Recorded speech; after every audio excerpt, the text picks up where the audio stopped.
What's going on is Anton from AntonDaniels.com. I appreciate you guys for continuing to rock with me, but I just got home off of an early morning flight, right? First thing through the door, I want to see my family. I love my family. You know, I'm a family man. I'm an advocate for families, right? Second thing, I got to get that hot shower because I got to throw the threads on.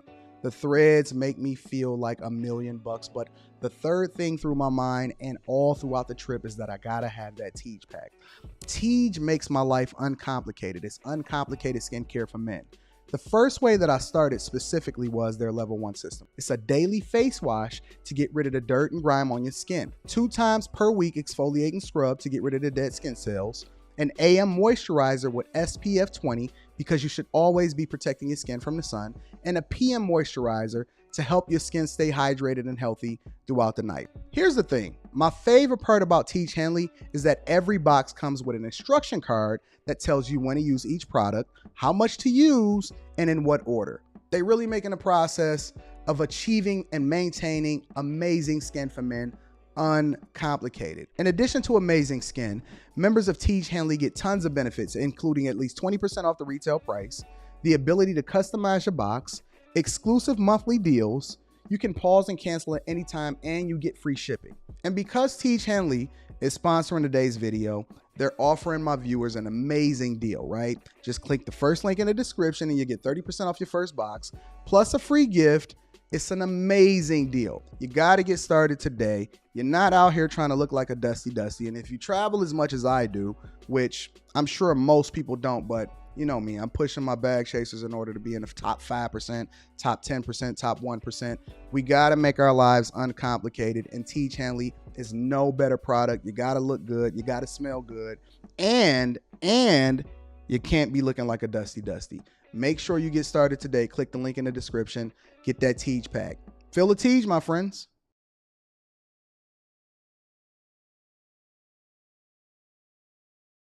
What up? I appreciate you guys for continuing to rock with me.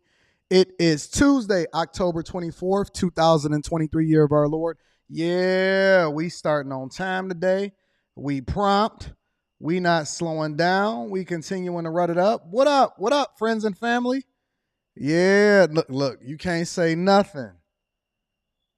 You can't say nothing about Anton from AntonDaniels.com because Anton live streamed last night. Shout out to Q. I hope you're feeling better. Q was out sick last night, but the show must go on because you know that we don't miss. And so we had to make sure that we had it popping on the Monday night live stream. I thought that it was a pretty entertaining live stream, especially considering what the women said that they wouldn't do after they had a baby. No, never mind. Don't even worry about it. We definitely are going to review that, or you should go back and review that and go and watch it. Shout out to Mary Alazzo, Sam the God, Jeremy, Social Sis Media.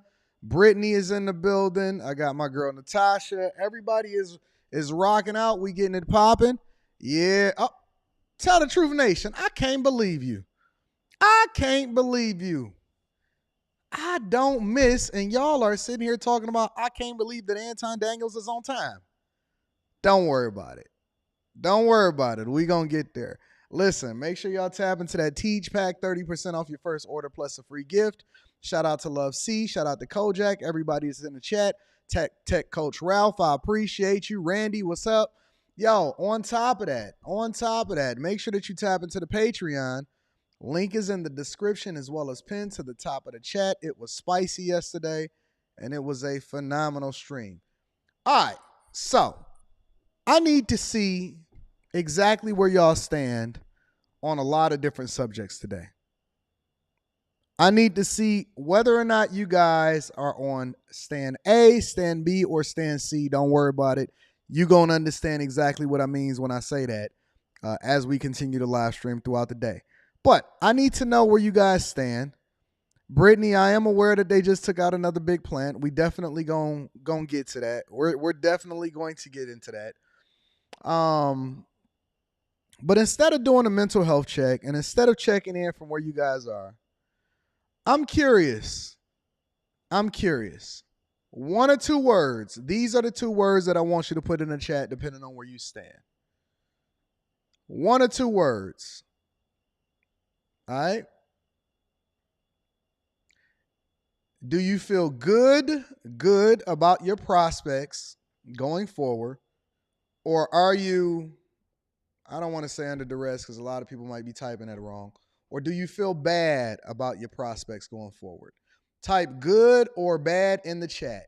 Good or bad in the chat. That way I can see where you stand and what you feel about going forward and how your prospects are looking going forward. Give me an idea of it so I can know where we need to go as far as this live stream and how it is that I need to tailor what I'm doing and what I'm talking about on the morning show. Do you feel good? No, neutral is not a part of the option, Tyrese.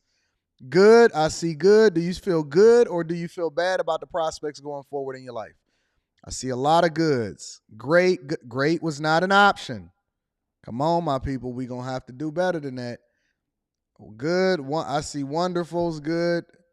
Found one bad. Bad Treasure said they feeling bad about their prospects. All right. We got one bad, but everybody else looking like they good. Truth says bad. I don't know if the truth is really bad because the truth just be trolling sometimes. I see a lot of goods. Good, but need some work. All right, you can add the context. I'm with that. Good, not good, but fantastic. Okay, I'm with it. I got a third bad. Some people saying blessed, amazing. That's not a part of the directions. Antoine, I'm going to need you to get a better name if you're going to be talking about bad. All right, you're going to have to switch your name up. Antons and Antoines do not experience bad prospects going forward in the day. All right, so it looks like the majority of the people are feeling good about it, but we got some people that's not feeling that great about it. And so we're definitely, the truth said never a troll. All right, I'm with it. Horrid. Oh, man. Okay. Alter rock girl. That's because you got to put that rock music down. We're going to get there. All right, so now that I have an idea of where you guys are standing as far as what you feel like your prospects are going forward, that helps me to tailor my shows to speak to exactly where you are mentally so that I can then add value into your life, hopefully, and I can give you what you need in order to be successful. Fair enough?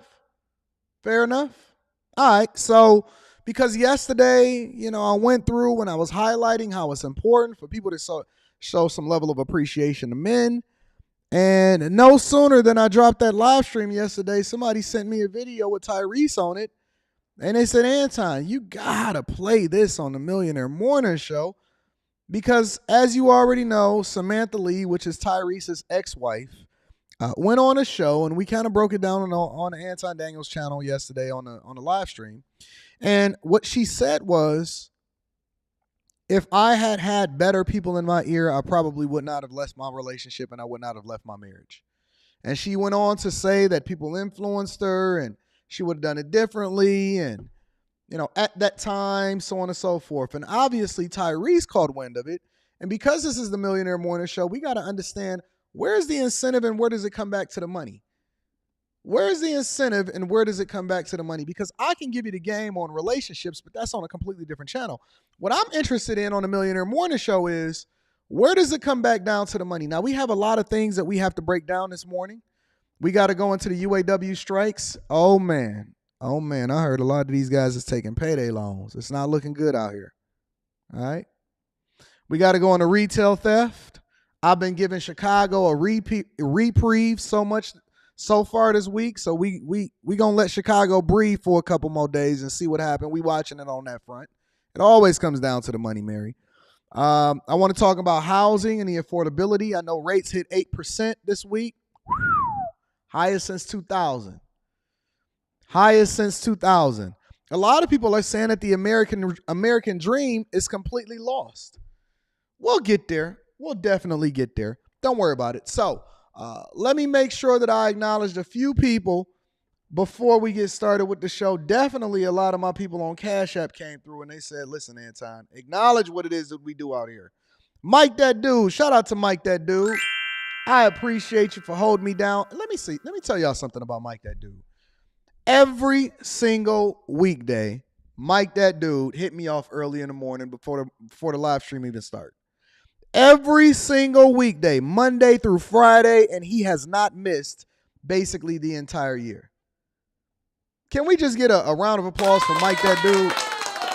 Don't even be in the live stream. Don't be typing or none of that. Just be hitting me off with the 10 ball and saying, what up, though, Time Dog? I am very, very appreciative because I do not ask you guys for anything other than allow for me to be able to pour into you. And if you see value in it, then do whatever it is that you do. I'm just going to acknowledge you on the other front. But I just have to give a special acknowledgement to the people that hold me down. And I appreciate y'all. It doesn't matter if you send $1 or whatever. I just thank the people that continue to support the platform because without you, there is no me. So I want to give a shout out to Mike, that dude. I also want to give a shout out to Paris Johnson. Shout out to you for the 2 ball. I appreciate you, my friend. Also, let me just give an acknowledgement to Cedric Dort, Ali Collins, and Taurus Morgan. Thank you, my friends. Thank you. Thank you. Thank you. You guys are absolutely, positively a part of the tribe.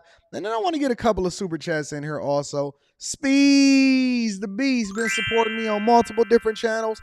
Says that was a grade A performance on your behalf last night. Teach him the game. Stand in your godliness. Stand in your masculinity. My bro. Shout out to Speeds the Beast. Mrs. Crow T. Shetty came through with the 20 ball and said, this is for the collection play, Time Dog. Thank you, Mrs. Crow T. Shetty. And I do not in any way, shape, or form take what it is that you do here at the Millionaire Morning Show for granted. I really do appreciate you, my love. And then my guy, Spencer Campbell. What up, Spencer Campbell? I appreciate you for continuing to hold me down. You are absolutely, positively appreciated. And let me also be clear. I do give a special acknowledgement to the people that donate their hard-earned money and then say that we want to, donate to the collection plate. But let me also say that I appreciate you guys also.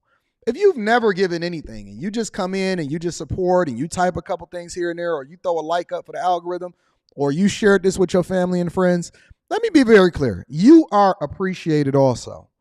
It's not just the people that donate and hold me down. Of course they hold a special place in my heart because I'm a bag chaser.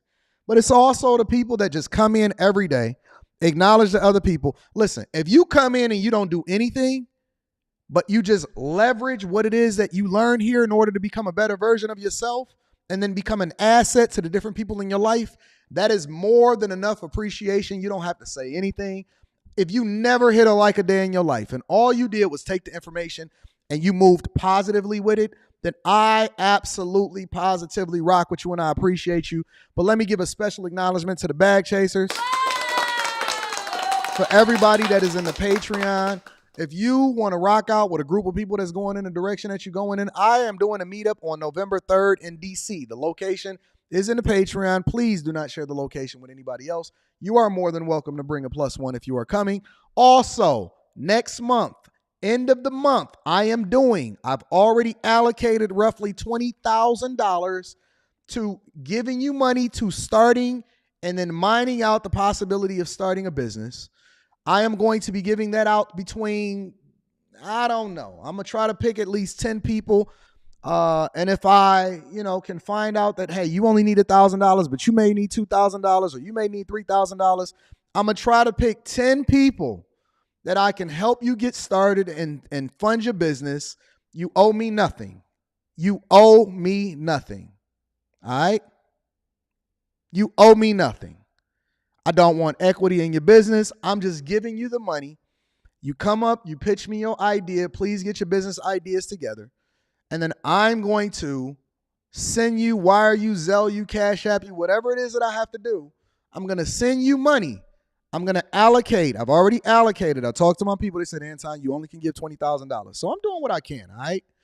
I'm allocating $20,000 in money to be able to fund people in order to be able to vet out concepts to start their business. I want to get it done before Christmas. I am going to be sending you guys wires. I've done this before. If you have not seen any of the previous pitches, be sure to go inside of the Patreon and do so. The link is in the description as well as pinned to the top of the chat. And you will be able to come up. You will be able to pitch your business idea. If it makes sense, I will be funding you and sending you up to $2,000 to $3,000. Some people are going to get $1,000. Some people may get $2,000. And if you need an extra boost because your idea is just that good, but you need a little bit more money, I'm going to send you 3 bands in order to get your business idea vetted. Don't just do it just to get the money. please let the money be allocated for the people that's actually trying to start businesses, because I want you to leverage the information that you learn on the Millionaire Morning Show and inside of the Patreon, because I want to help you get started. It's not a guarantee that your business is going to be successful. It's not a guarantee that it's going to go well, but we fail forward if we fail. But more importantly, we're going to leverage the information and continue to push you and leverage all of the ideas in order to get you started. So if you've never had anybody that believed in you, you've now found one. So thank you again. This is my appreciation of you. I'm going to continue to do this every single year. Again, if you have not seen the previous pitches from last year, be sure to do so. Hopefully I'm adding value into your lives, and I'm going to continue to add value into the people that support me, because you are my tribe. All right? I love y'all. I love y'all. All right, so let's get started with the show. Again, make sure you hit a like for the algorithm, subscribe to the channel, and turn on your notifications. Chef Cartez Jones in the building says, keep on cooking up. Keep on cooking up every day, Anton. I love you. My girl Carrie is in the building, says, good stuff, Anton. She is on time. Carrie has really made a turn. She says, I'm not going to be in here late. I'm going to be on time and prepared. And shout out to Carrie for giving us that good pushback and that good content. Absolutely, positively awesome. All right. Let's get started. All right. So, again, I'm going to be reading super chats throughout the show. But the first thing that I want to bring as far as sharing insight and information, and I'm definitely going to be reading your super chat shortly, Kim One. The first thing that I want to bring up is, as promised, Tyrese. Now, we already broke it down from a relationship perspective. We understand what's going on with Samantha Lee. I have never even checked out her channel on YouTube, so I'm going to have to check that out. They say that she's trying to build a platform. But I'm definitely trying to understand where the money resides. Where is the money at and where it resides, as far as why this thing is falling apart. They say that most people break up because of money, not because of cheating, not because of infidelity, not because of your mama, your sister, your brother, your mother, your uncle. They say that most people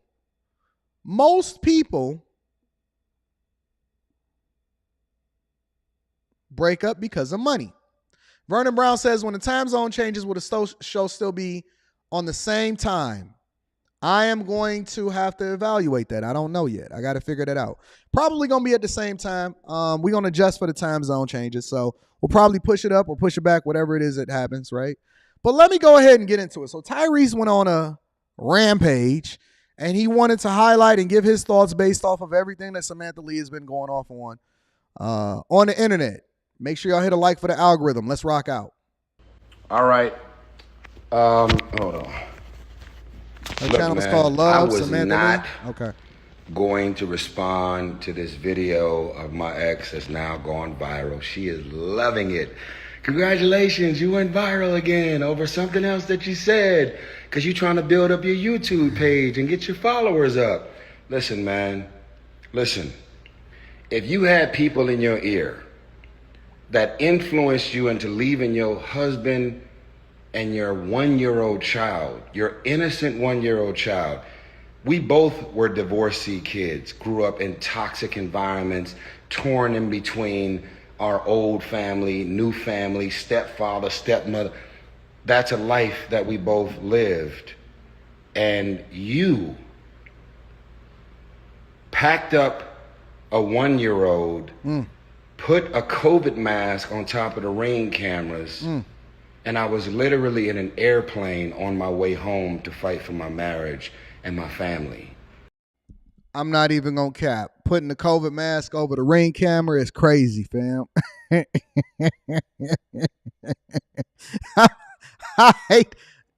Can we get Tyrese? Can somebody reach out to Tyrese or Samantha Lee? I'd love to interview them on the Don't Do Coke in the Bathroom studios. Not saying that I can pull it off, but I am saying that I will try to pull it off. I will try to pull this off for you guys. I am curious.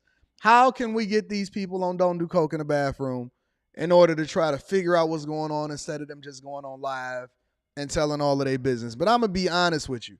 Tyrese on a plane trying to fly home in order to save his marriage while she putting the mask over the Ring camera in order to move out.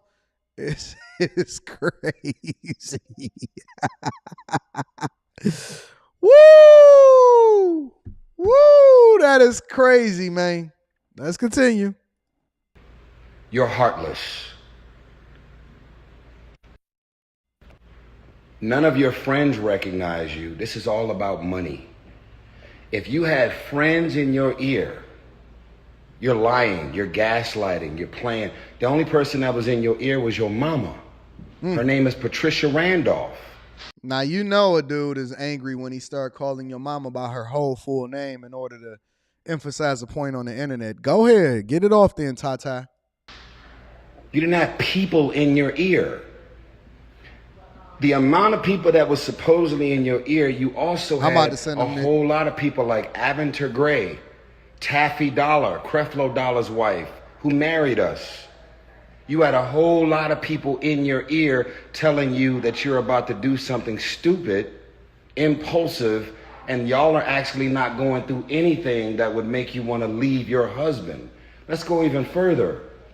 When Aventer Gray and Pastor John Gray were having their own marital issues at the time, you arranged a therapy session with Aventer Gray at our house.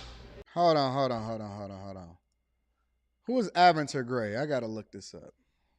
Aventer Gray. Oh, so Aventer Gray is a preacher's wife? Aventer Gray. She's a pastor. Oh, brother. Who was the other guy's name? Marital issues at the time, you arranged your husband. Let's go even further. When Aventer Gray and Pastor John Gray were having... Who was John Gray? Aventer Gray.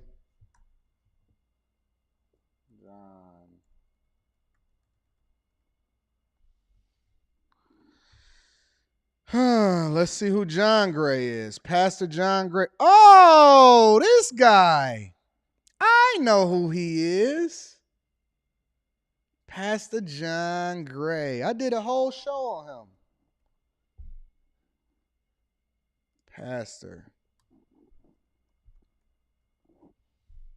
Pastor John Gray. The real John Gray. This guy right here? Wait. You talking about this guy right here? Is this who we talking about? Not this guy. Come on, fam. Hold on. Wait.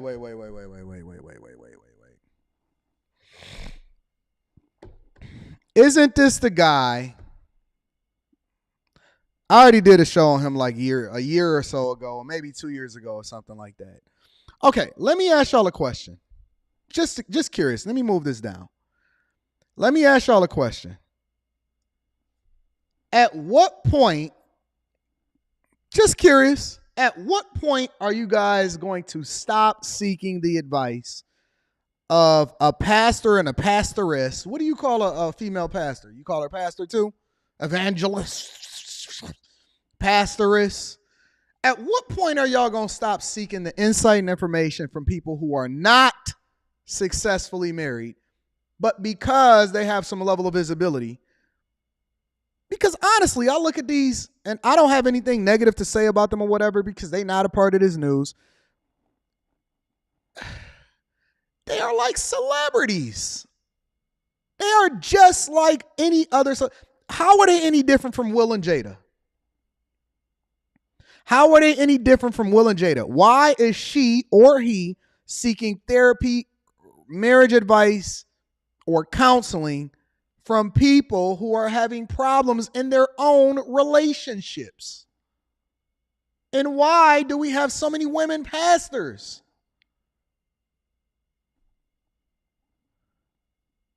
Celebrities can't help you. These pastors can't help you because they don't even know what it means to be successfully married. Yo, it's a guy, I hate to say this, but I'm going to just be absolutely honest. It's a guy that calls himself Bishop something. What's his name? It's a male, he calls himself Bishop. But he got multiple divorces and he out here allegedly dating or something like that. What's his name? Bishop.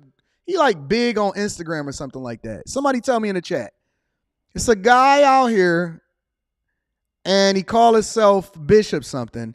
And he's out here dating He's out here dating, and he's giving advice on how people should be able to move in relationships. Anybody know who I'm talking about? He called himself Bishop something. No, not TD Jakes. Not Jamal Bryant. I know who that is. Nope, not Jamal Bryant. That's not who I'm talking about. Bishop Don Juan. Nope, it's not Jamal Bryant. That's not it. Not Bishop Lamont. Nope. A lot of people keep saying Bishop. I know who it is. Bishop Greg Davis. Greg Davis. That's his name.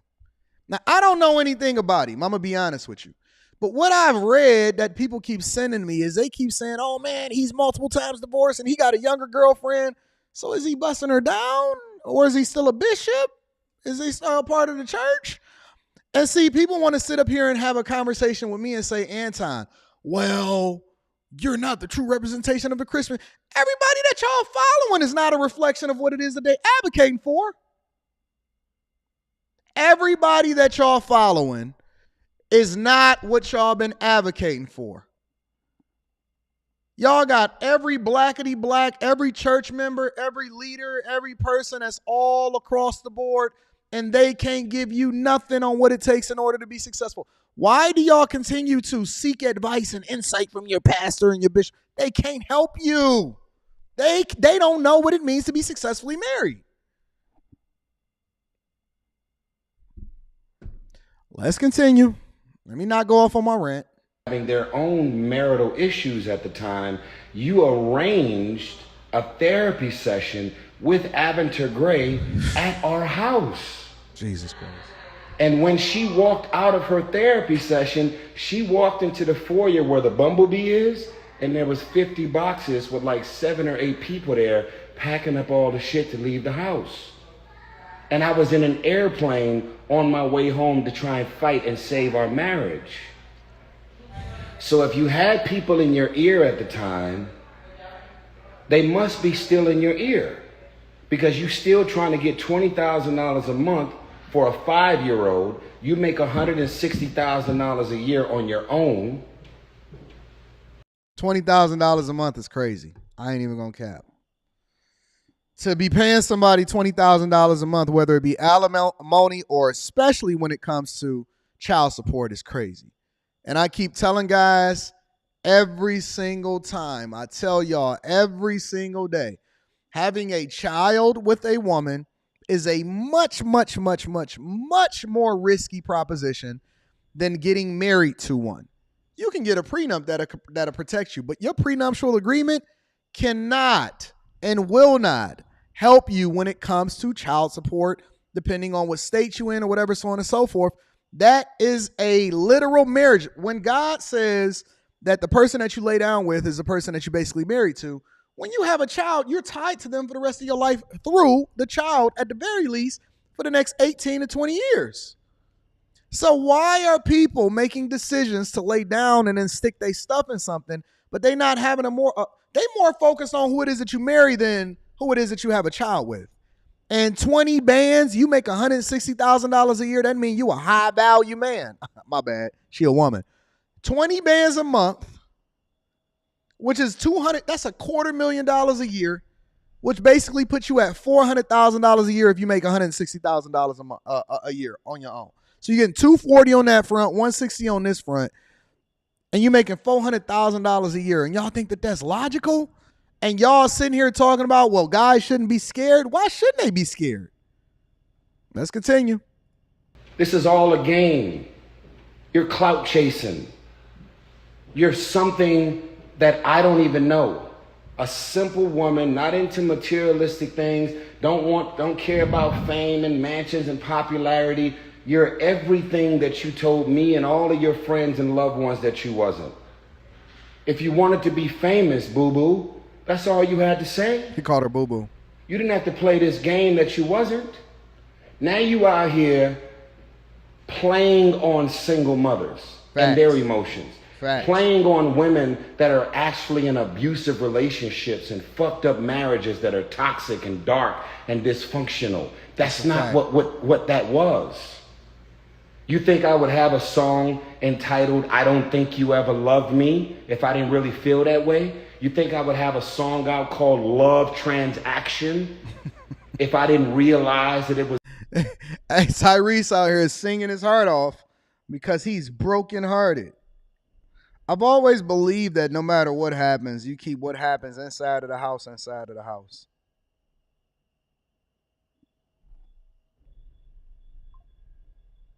I've always believed, we got a lot of construction going on outside. DTE is working on, and the sewer lines and all of that other type of stuff.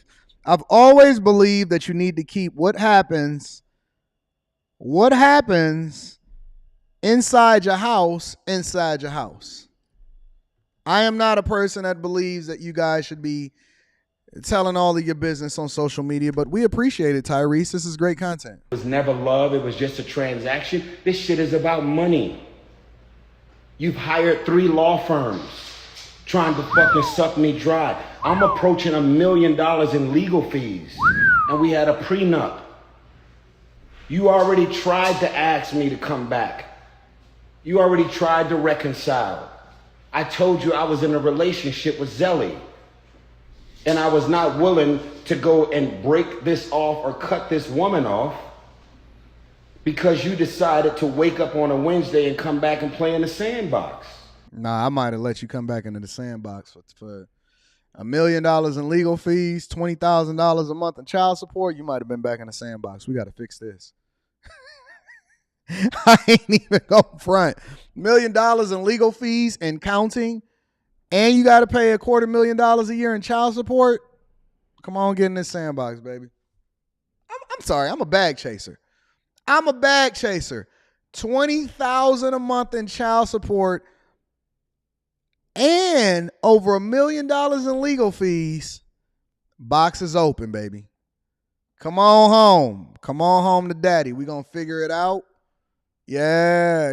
Listen, I'm different. I'm a capitalist. At heart, I'm a capitalist.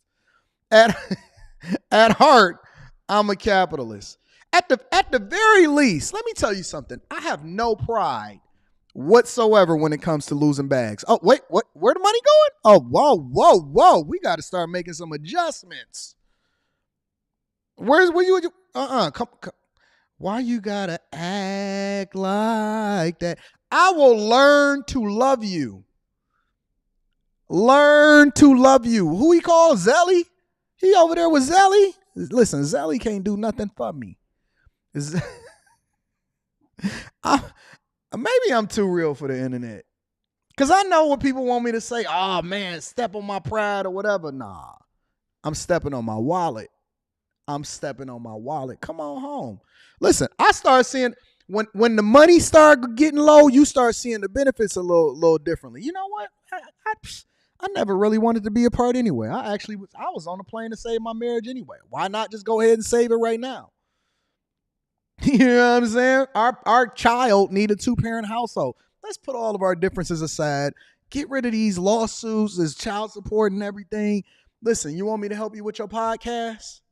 You popping now. You starting to make money now. That means that we need to start renegotiating what kind of value you adding into this relationship. Listen. Whatever we was going through, we could work through that. I ain't even tripping about you putting the COVID mask on the Ring camera in order to move back. You look like you learned your lesson. I seen you on Hardly Initiated. Come on home, baby.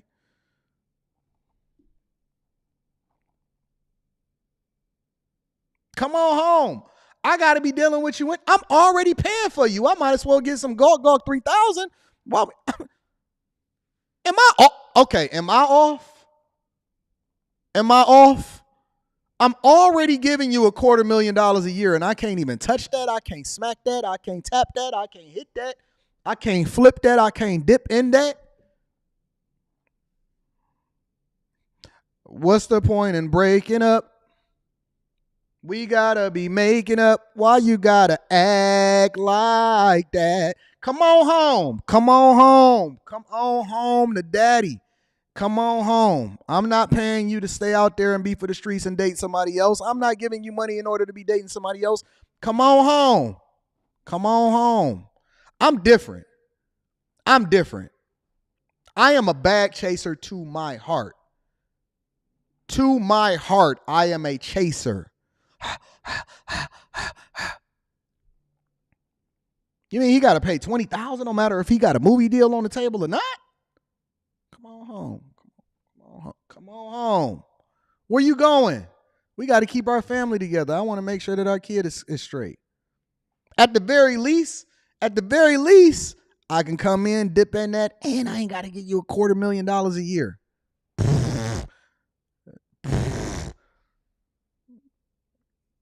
I'm never get, mark my words, Anton from AntonDaniels.com. I got one rule. My one rule is this. I will never hold anybody against their will, but I will definitely incentivize you to come on and stay. I will never hold anybody against their will. That's my one rule. But you are more than welcome to be able to come on back into the front of I'm about to put you to work. I'm about to put you to work. What? Keep on wishing for my downfall. I be seeing people in the chat sometimes. I can't wait for him to break up. Keep waiting on it. Wait on it. Wait on it. Wait on it. You know what I'm saying? Everything about the way you left me was heartless. It was evil. You never considered me, your marriage, and let alone your innocent 1-year-old child. She had to celebrate her 2nd birthday apart. And if you really are really suddenly caring about the effects that you've had on me and your family, why don't you sit these fucking lawyers off of me? Call your lawyers right now and tell this chick got lawyers on his tail. Come on home. Tell them that everything that you're still trying to get right now, you don't want it no more. $20,000 a month for a child? Mm-mm. Our prenup says no alimony. Mm-mm. Our prenup said everything that the prenup said. You're trying to crack the prenup. And it's been 3 years of it. Mm-mm. I should have never hired a fucking attorney. I had a prenup. Everything that I was supposed to give you in the prenup, I gave it to you. You want more. And it's been 3. No, he said that kid is 5 years old. At the very least, he got another 13 years in order to pay it. Hold on. I know a lot of y'all sitting here in the chat acting like you got pride. Oh, no, I want her gone. Fam, I seen y'all do some wild stuff for $40. I seen y'all do some of the wildest things for $40. You're not going to sit here and convince me that you're not going to try to save $20,000 a month. Fam, I seen you complaining about $40. $40. Some of y'all are paying $600 a month in child support, and you over there sweating bullets trying to get her back. Don't sit here and tell me about what you wouldn't do. I know what you would do. You've done more for less. You've done more for less. They say a 5-year-old. Shh. Come on home. Come on home. 3 years. I've moved on. I'm with Zelly. You moved on. I don't even want to tell niggas the first nigga you started dating when we broke up. Nah. Because you're going to go viral from that. Nah, that's crazy. If I were to tell niggas who you started dating as soon as we broke up, you would go viral from that. This is messy, man. This is messy. This is absolutely messy, Betty. But let me also say something. This is what I don't understand about Tyrese, right? Why do he keep on making these checks famous by dating and then promoting and then being on the forefront of the movement of women that continue to leverage him in order to get a name for themselves, and then they're going to start their podcast and their YouTube channel? Yeah, this is what I went through with Tyrese. Why do these dudes continue to promote and highlight women that they're dating or putting them on the front of the magazine and giving them a leg up and giving them some visibility as a result of being with them? And why does he continue to get into another relationship right after you got out of a relationship instead of moving differently based off of what you learned from the last one? You want is attention. You want Facebook followers. You want Instagram followers. You're trying to be a life coach and you trying to get niggas to drink the Kool-Aid. You fucking with a real one right here. Everybody can see through your bullshit. I may be alpha. I may be loud. I may appear to be a narcissist, as some niggas would say in the comments. Girl, you was good to leave that nigga. He's a narcissist. No, she's a fucking narcissist. Not only is she a narcissist, but she's a sociopath as well. And what is a sociopath? Someone who will maliciously and vindictively do some shit, fuck over you, hurt you, be made aware of the fact that they inflicted trauma and pain on you, and not even call you and text you to say they sorry. Did you think about the effects that it was going to have on me or our innocent child when you left me the way you did? Come on. Did you think about anything? Come no, on. It's all about Samantha. So now, go ahead and chase whatever career you're trying to chase. Go ahead and go viral. Go ahead and keep doing your goofy ass podcast and Miracle Mondays and whatever the fuck else you're trying to build. Over here, I don't want no one to confuse me releasing songs the way Adele released songs about her ex-husband, the way Jasmine Sullivan and Mary J. Blige release songs about their exes when they get cheated on, lied, get fucked over, when they go through painful relationships that come to an end. I don't want no one to confuse me releasing songs, singing about how I feel about Samantha with confusing me wanting this woman back. If I wanted her back, I would have got her back. I don't want Sam. She may be saying that she was thinking about, no. If you had people in your ear when you left me, those same people are in your ear 3 years later because the fucking lawyers are still on my back every day. Go sell this shit to somebody else. Look at every interview I've done, from Sway in the Morning to the Breakfast Club to everything that I've been posting and everything that I've been saying. And if you don't like me, nigga, I don't like you. I don't need none of you women in my comments saying they like me. I don't care to be liked. He one step away. He one step away. You almost fully red pilled, Tyrese. Jody. Lil Jody. You one step away. You almost there, big dog. Come on over. Come on over. You one step away. He talking about women and all of this other type of stuff. Listen, bro. I would never wish a breakup or anything on anybody. If Tyrese ever gets his heart hurt one more time, he gonna come over to the front of the congregation. I fully expect me and Tyrese to be doing a live stream together and to have a channel together or something like that based off of the fact that he has now came over to the dark side. Come on over, Tyrese. You one step away. You one child support payment from losing got my heart broke. I was married. I was with this woman for 5 years. I never cheated. I got more access to pussy than most niggas I know. I was a good man, a good husband, and very, very focused on my family and my children. What more do y'all want? Is Tyrese not very much the prototype of what every woman said that they wanted? The high value man, tall, dark, got all of the money, faithful, never cheated. Man, listen, if Tyrese can't win, you telling me that we don't need to remix and re-update what it is that we see happening in society as far as the family court laws and the mindset of what women should and shouldn't be doing. If women are going off on Tyrese, Jordy, they loved him in Baby Boy. They don't love him as Samantha Lee's ex-husband, all right? If women are going off on Tyrese and he literally have done nothing wrong except for to advocate for his family, flew back, tried to get his family back.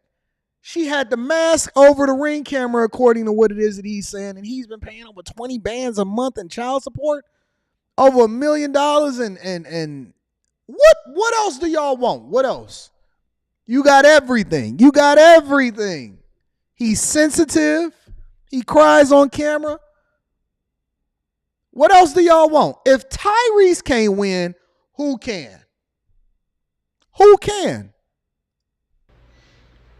And the $2,500 or $2,600 that I was giving Samantha since she decided to leave me, I was giving her that for 2 years straight without a court order. Find another nigga.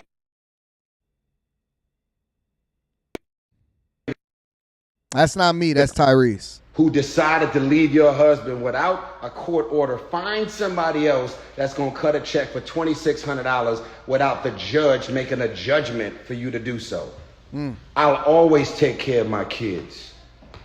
She's trying to turn a prenup into alimony, which she ain't getting. She's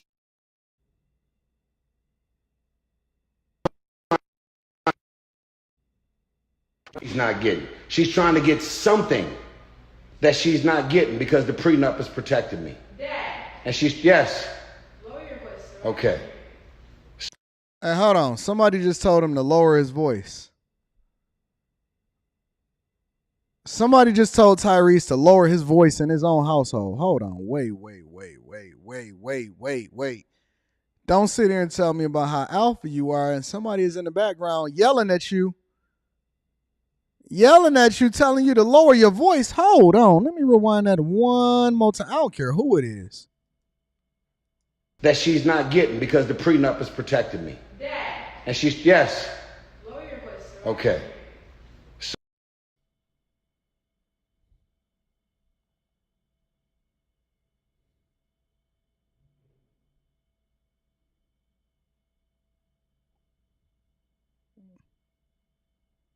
Lower your voice?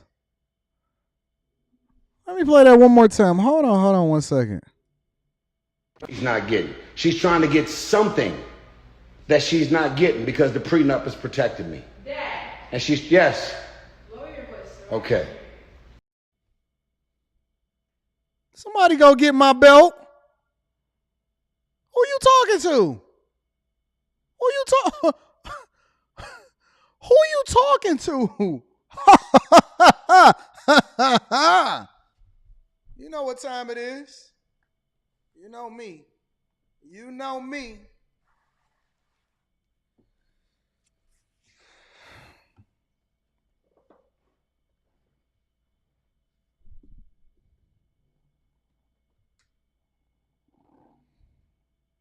I don't know where y'all new age kids got off feeling like you can say what you want to say when you want to say it to me. I am on a live and I'm talking loud in my own house. I don't care if you are on a Zoom call. I don't care who your friends are. I don't care what your family think. I don't care if you on a video game. I don't care if you taking a test for college. It does not matter. Who you talking to? Y'all kids don't respect y'all. They just talk to y'all however they want to. They tell you to lower your voice in your house and you say, okay. Who are you talking to? I just walk, man. When we gonna fix our households? Forget the woman right now. Who talking to me in my household like they ain't got no sense, talking about lower my voice? Lower whose voice? Boy, I don't even want to hear nothing else at this point. I'm done. I'm done with this. I'm done. Nobody is going to tell me to lower my voice in my own house. I'm not going for it. Put your hands on the wall. Who you think you talking to? You think I'm one of your friends? Oh, you think you in school, huh? Is this how you talk to your teachers?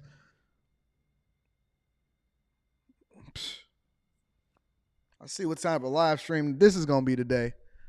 I see what kind of live stream this is going to be today. Read some of these super chats. It's going to be popping today. It's going to be one of them shows. I didn't know I had to bring out the strap. It ain't a belt. It's called a strap. That's what the parents used to call it. Go get the strap. I don't even know where that means. What the heck is a strap? Go get the strap. Kim One says a lot of these problems to an extent can be resolved with a Domestic Debt Forgiveness Act and National Debt Forgiveness Act. Nah. Pay your stuff. We not giving y'all no more domestic debt forgiveness. It's over. Biden ain't doing it. Nobody doing it. Pay your stuff. JJ says Tyrese is the next Passport Bros.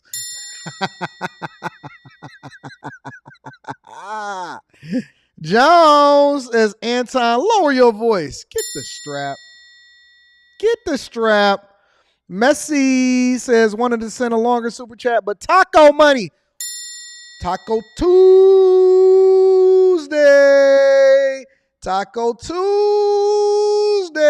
Yeah. See, a lot of y'all think that the strap means what it is that you got with the gun in the streets. Listen, I know something much more effective than a gun. Y'all keep saying that a lot of these young guys is out of control.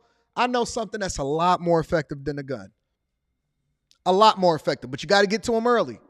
You got to instill it in them early. I know something a lot more effective than a gun. A lot more effective than a gun. It will save your child's life.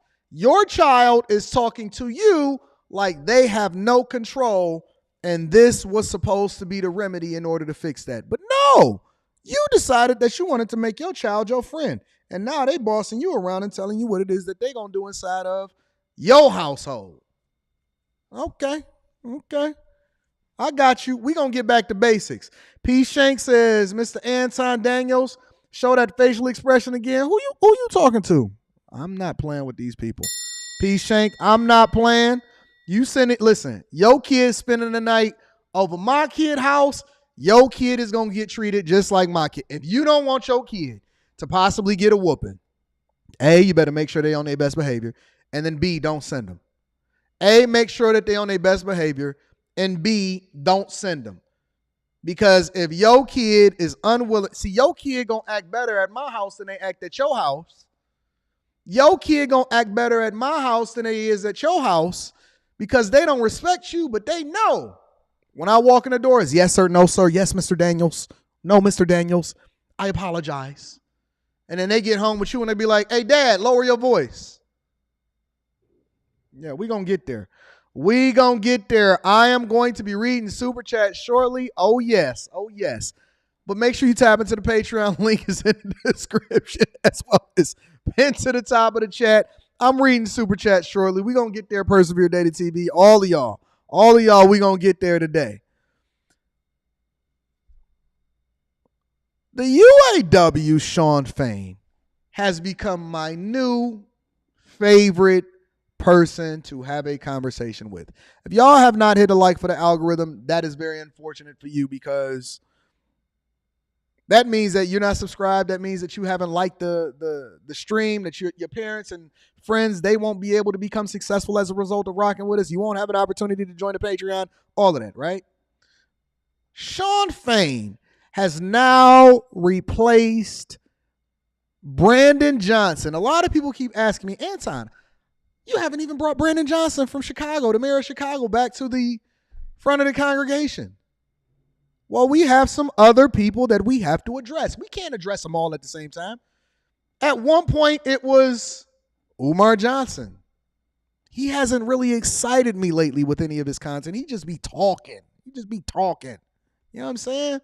Maybe one day we'll revisit Umar Johnson and see if he's now evolved. If the school is open, we'll do a special bulletin. Oh my God, tuition is open. School is open. Umar Johnson actually opened the school after 27 years, and my daughter is now an adult about to get married. It was Umar Johnson. It was Boyce Watkins, Brandon Johnson.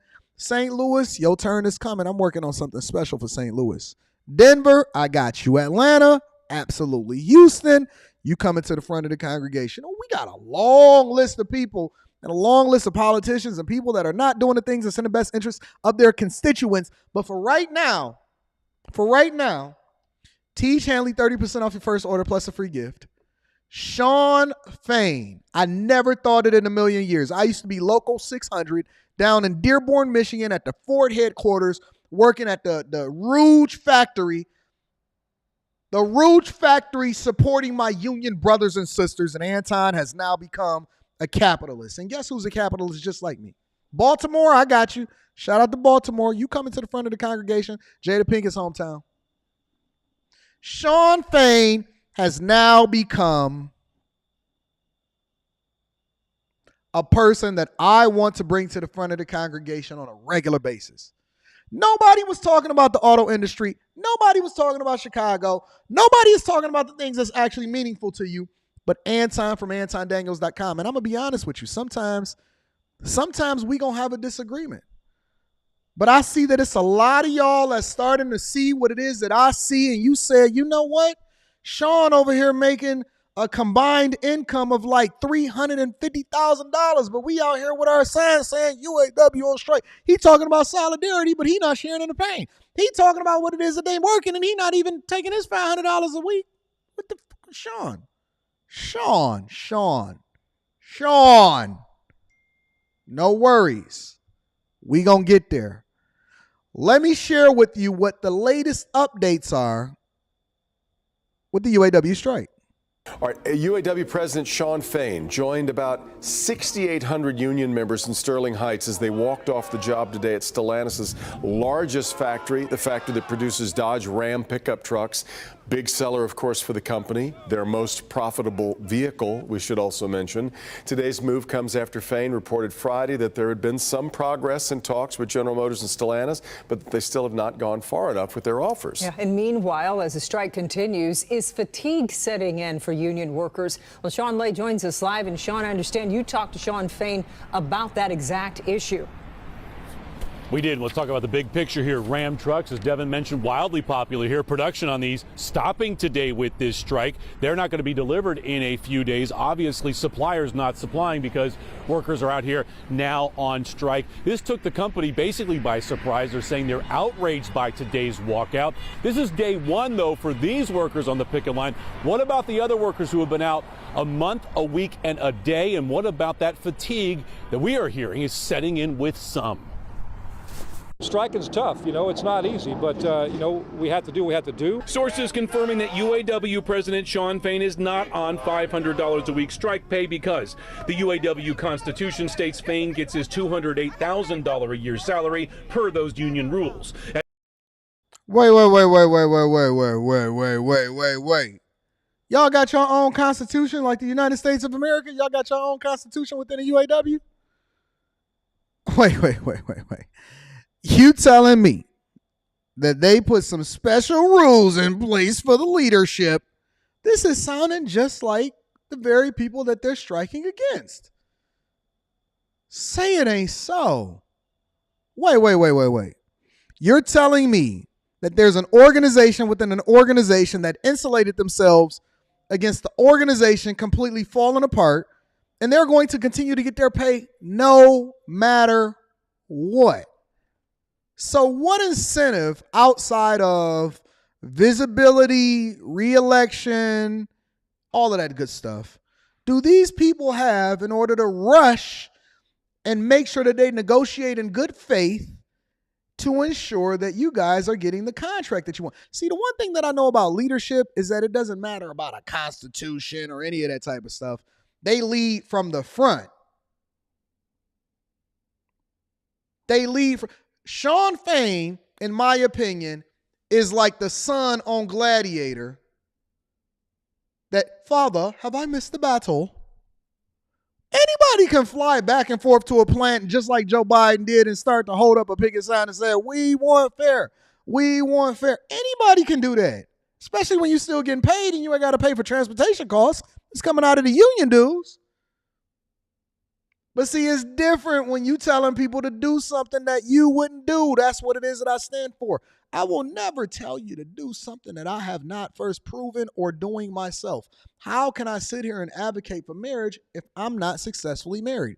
How can I tell you to get into real estate if I wasn't in real estate? How can I tell you to be a bag chaser if I'm not chasing bags? See, the one thing you can say is you may disagree with me, but the one thing that you can't say is that I'm a hypocrite. Ain't a hypocrite. So he's still getting his full pay.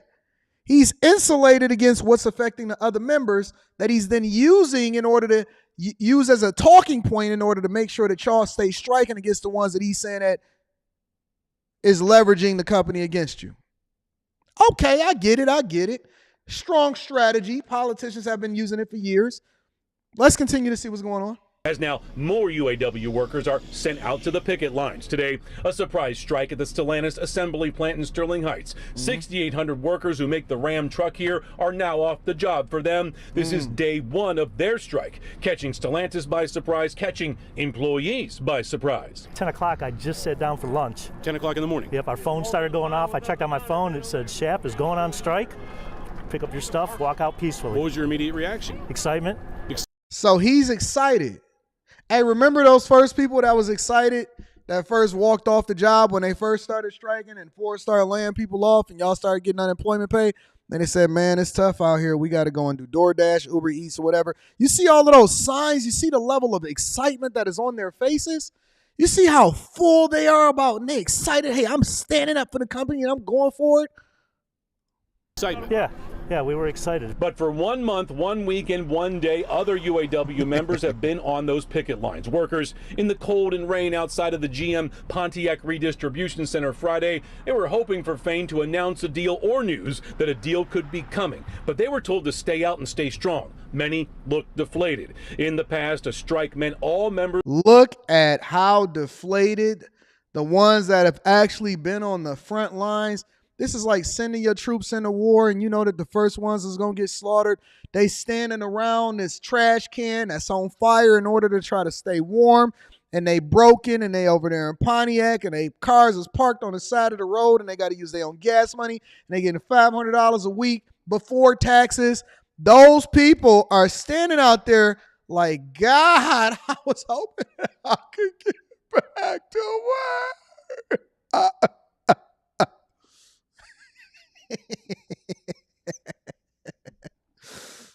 Look at that crew. That is a whole facility over there, and they got 1, 2, 3, 4, 5 people out there walking slow, feet hurting, no brakes. You out there walking for less than minimum wage out of your own union dues that you've been paying for years, and all you doing is getting it back. You see the two faces? This is what you got to look forward to, young man. Hold on, let me bring it back to him. Pick up your stuff, walk out peacefully. What was your immediate reaction? Excitement. Yeah, we were excited. But for 1 month, 1 week, and 1 day, other UAW members have been on those picket lines. Workers in the cold and rain outside of the GM Pontiac Redistribution. People ain't wearing makeup no more. They don't wear makeup no more. They don't even do their hair. And listen, next week, I expect to see these people in bonnets. Next week, I expect to see them in bonnets. Could you imagine your mama out there walking that picket line trying to get her $500 a week? I would just tell mama, come on home, baby. Come on home, mama. Come on home, mama. Don't even put your wig on today. You ain't got to walk no picket lines. We not going to sit here and be Shawn Fain's baby mamas. No, we not, mama. Can you imagine sending your girl out there in order to make sure that she go and walk that picket line defeated every single day? And the cold is getting colder every day here in the Midwest. Would you feel comfortable sending your girl out there to walk that picket line? I'm not sending my girl out there to walk no picket line. No. I tell you what, though. This is what you got to look forward to. Distribution Center Friday. They were hoping for Fain to announce a deal or news that a deal could be coming. But they were told to stay out and stay strong. Stay strong. Many looked deflated. In the past, a strike meant all members were in it together. Targeted strikes this time is causing strike fatigue, says labor and employment attorney Brett Miller. Now there's this disproportionate burden of some employees have had to, bear more of this, be out longer. And there's definitely some grumbling that we've heard from the rank and file on how that's working. Shawn Fain is a guy that I can get behind, and I support him 100%, even if we're out here until Christmas. Until Christmas. He gonna have y'all out there on Christmas. Cancel the vacation, no Miami trips, no BBLs, no car notes, no house notes. Can you imagine somebody losing their cars and their houses because they can't afford to pay their stuff? And you getting $500 a week? According to some of the employees we're talking to here, I asked Stellantis for comment on today's walkout. They said they were outraged. Part of the statement they sent me, the UAW's continued disturbing strategy, they say, of wounding the Detroit Three will have long-lasting consequences with every decision to strike. Kimberly and Devin, the UAW, Stellantis says, sacrifices domestic market share to non-union companies. Do you know that not just UAW members are affected by this? All of the suppliers, all of the restaurateurs, all of the food trucks, everybody, that trickle-down effect that comes along with having these people out here on the job, everybody is suffering in the pain. That's the thing. Everybody is suffering in the pain. And you know what the most unfortunate part is? The only reason that they have y'all going out here on strike and they leveraging y'all like this the way that they doing it is because they want to reserve the amount of money that they got in the strike fund so that they continue to give you a $500 a week. Everybody is not sharing in the pain. What happened to my brothers and sisters keeper? We go as our leader go. But man, you know what I heard? You know what my people said? They said when the strike fund run out and that ain't enough money, you know what you got to do? You got to hit them streets, man. 6 weeks into the strike, many people on the picket line are worried about making ends meet. They're getting $500 a week in strike pay, but bills are adding up and the holidays are coming up. CBS News Detroit's Kelly Vaughn is on your block in Sterling Heights near the picket line with the story. Many of the workers here on the picket line say they knew they'd have to cope with less money during the strike, and many made preparations for that. But as this strike drags on, some are turning to other options, like loans created specifically for workers on strike. Wait.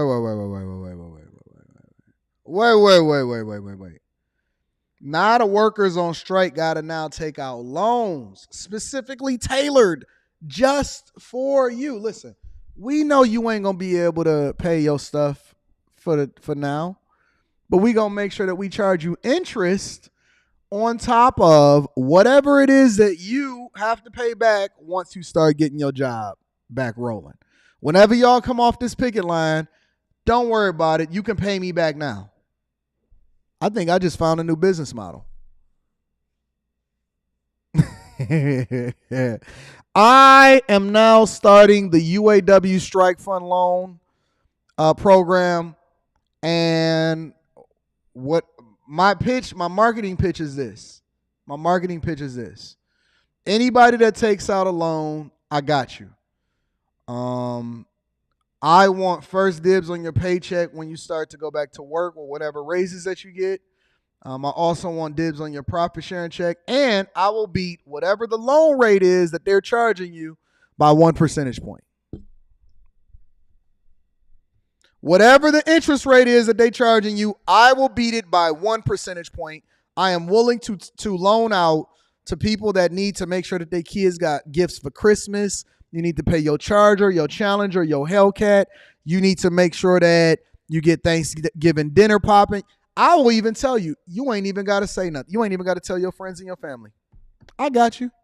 I have a loan program specifically tailored to beat the loan program that the UAW members are now having to take out in order to make ends meet.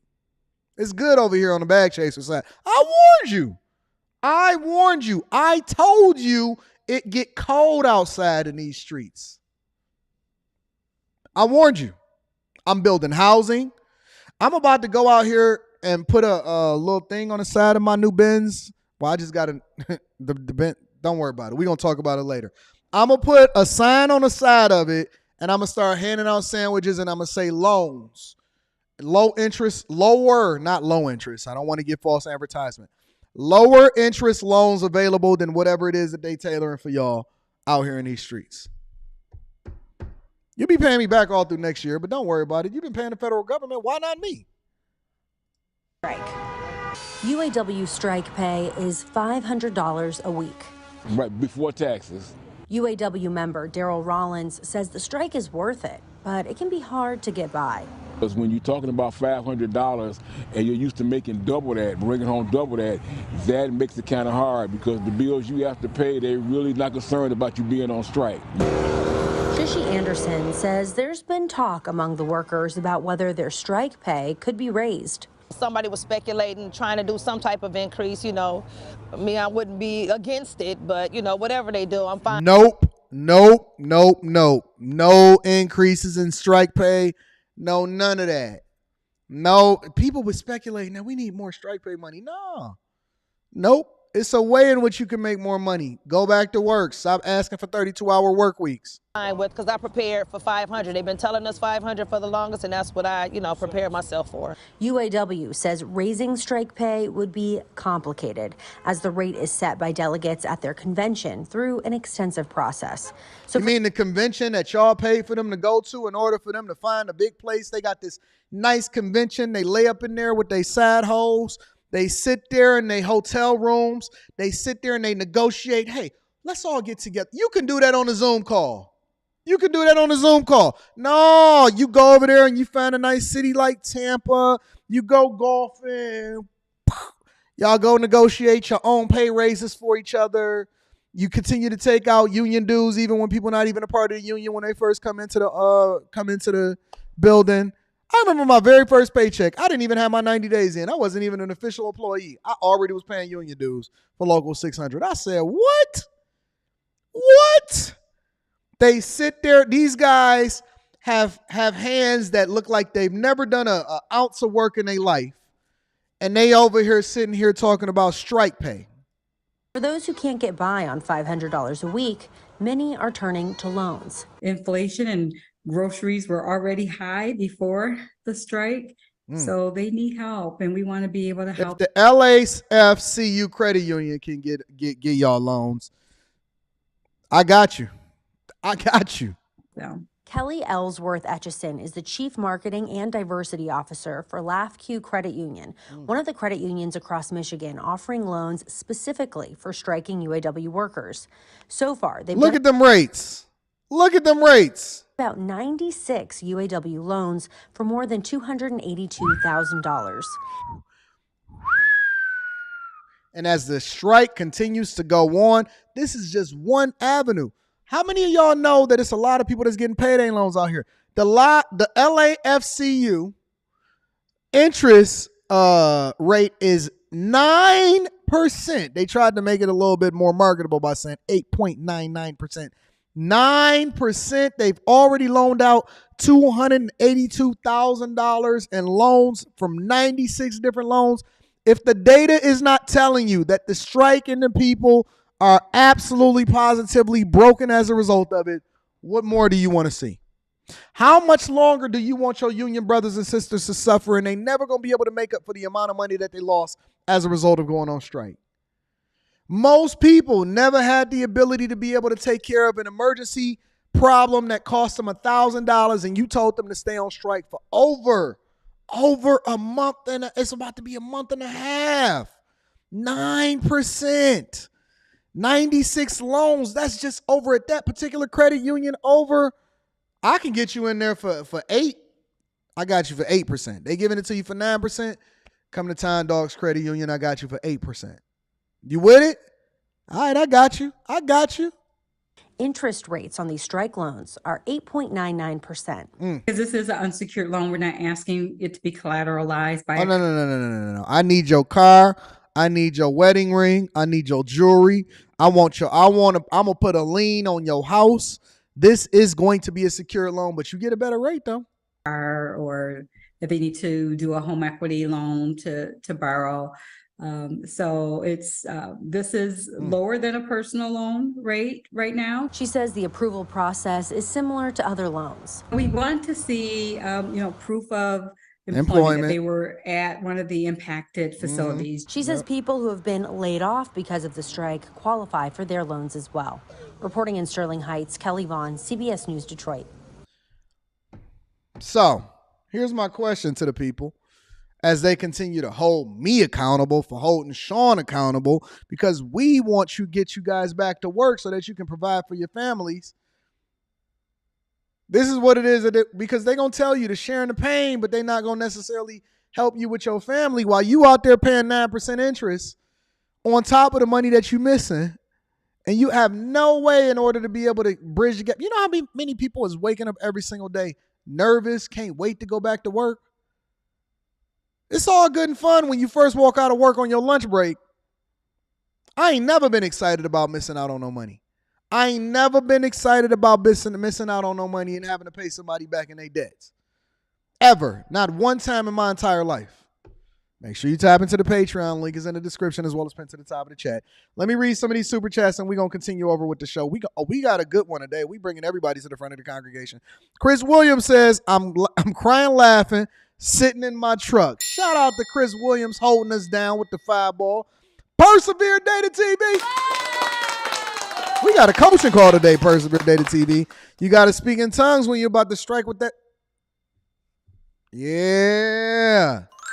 Yeah, shout out to Persevere Data TV. Mark Rush says, thoughts on T-bills, T-notes, and T-bonds. Stay away from all of it. Stay away from all of it. I think that people need to become more informed investors instead of just depending on government entities or incentivized entities in order to continue to get you to invest in something that is not going to be best for you. I'm not a fan of it. I believe, listen, worst case scenario, get you a mutual fund. Best case scenario, you've done the research in order to be more informed as far as how it is that you need to invest long term. And so you put your money into the companies based off of what you see happening within the culture and in the environment. I've just repositioned myself. I've literally spent another $10,000, right, on my Tesla stock, reaffirming my position right after their earnings call. Right? Because Tesla is continuing to lower prices, put more pressure on other automakers in order to lower prices to compete on margin because they have such a high margin per car compared to traditional automakers. And then you see the strike coming in over there. And the way Shawn Fain is over here, I think Shawn Fain actually works for Tesla. If you had to force me to guess, I would bet money that Shawn Fain is on Tesla's payroll. Knobs S is in the building, says, how they getting payday loans with no payday? Oh, they going to get that money back. Soon as your first check come back in, we want our money. Says, so they got a strike notification, like an emergency alert notification. Yeah, they getting a text message. I would have been right there. I wouldn't even have left. Persevere Data TV says, mama out there in her moo-moo. Sending y'all mama out there to walk on that picket line for $500 a week. They need some church music, and I'm going to drive by, and I'm going to make sure that I play it for them. Christian West says, damn, Shawn doesn't share any consequence. He using the workers like a chess piece. This is wild. See, we got social media, so we can have a difference of opinion now. It ain't just one way no more. P. Shank says, workers should request Shawn's salary versus the CEOs. I agree. They need to distribute Shawn's salary. Mark Rush says, someone should be selling some egg and cheese. They can't afford it. They out here getting loans at 9%. Mark Pyre says, I'm confused. Aren't you promoting division by allowing some union workers to cross the line and feed their families while some starve? Wow. Listen. It was such a bad idea from the beginning, but I already told y'all that this was going to be a prolonged strike way back in the summertime when they first started negotiating. And now here we are. Everybody is getting payday loans.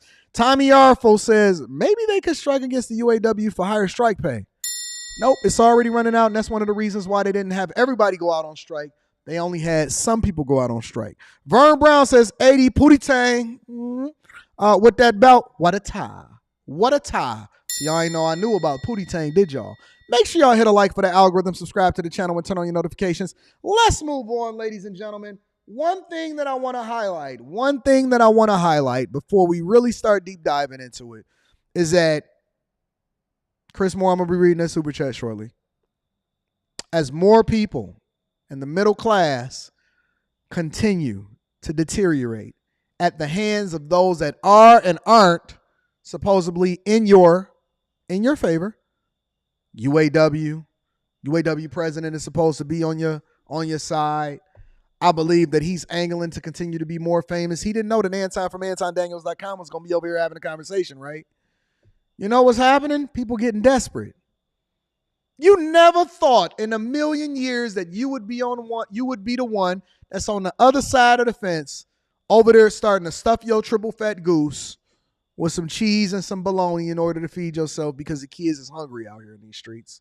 I feel your pain. Listen, I went broke in 2008.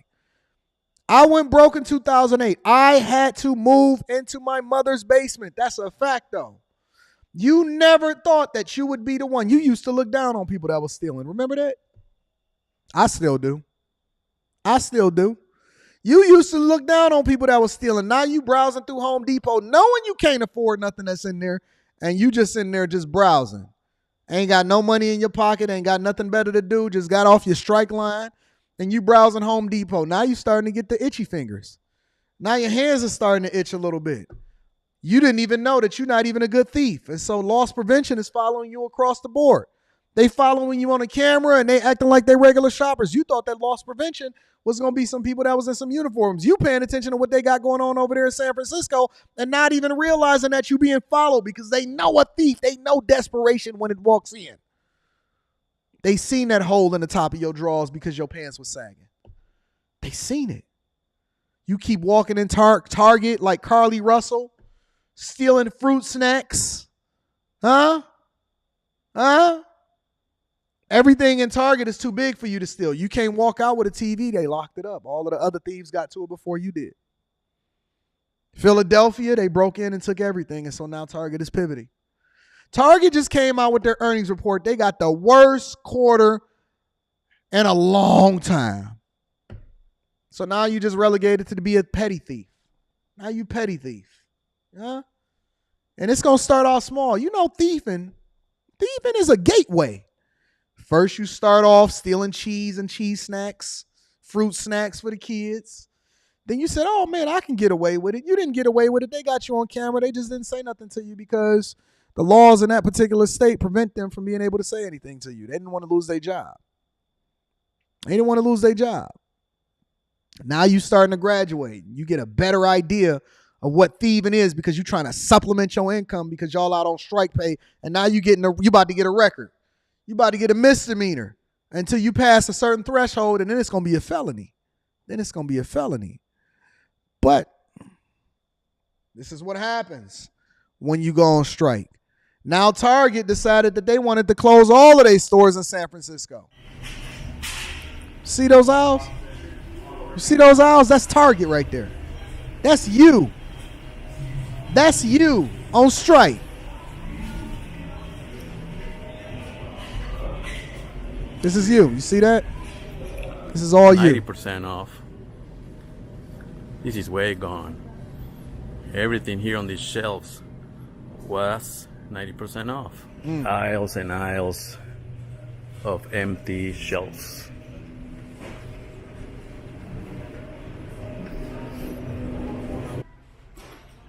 Look at that. This is your retail store. This is your neighborhood. This is your neighborhood. This is your retail store. We're at the Target location that's closing today. It's a sad day for the community, and we're gonna pay a visit to this store on its very last day. Today, this Target store opened to the public for the last time, and it will close today for the last time. No one in this store will tell their coworker, "I'll see you tomorrow."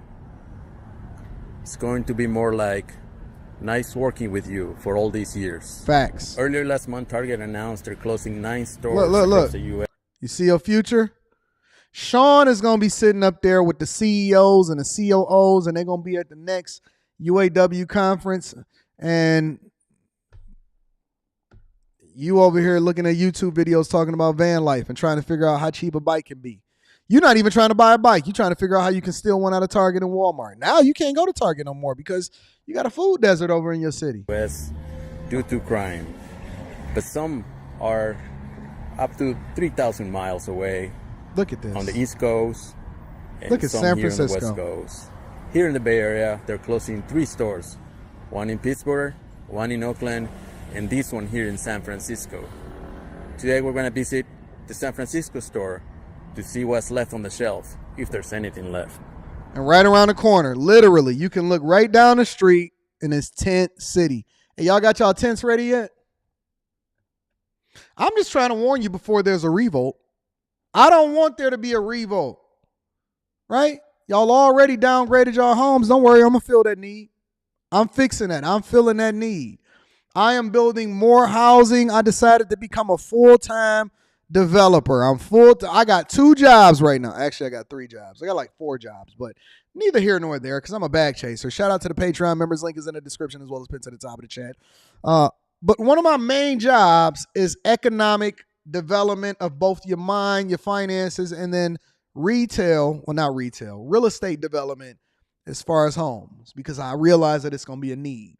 I might need to get a government contract and build a shelter based off of what it is that I see happening in society today. Y'all ever been to the 13th and Folsom Target over there in San Francisco?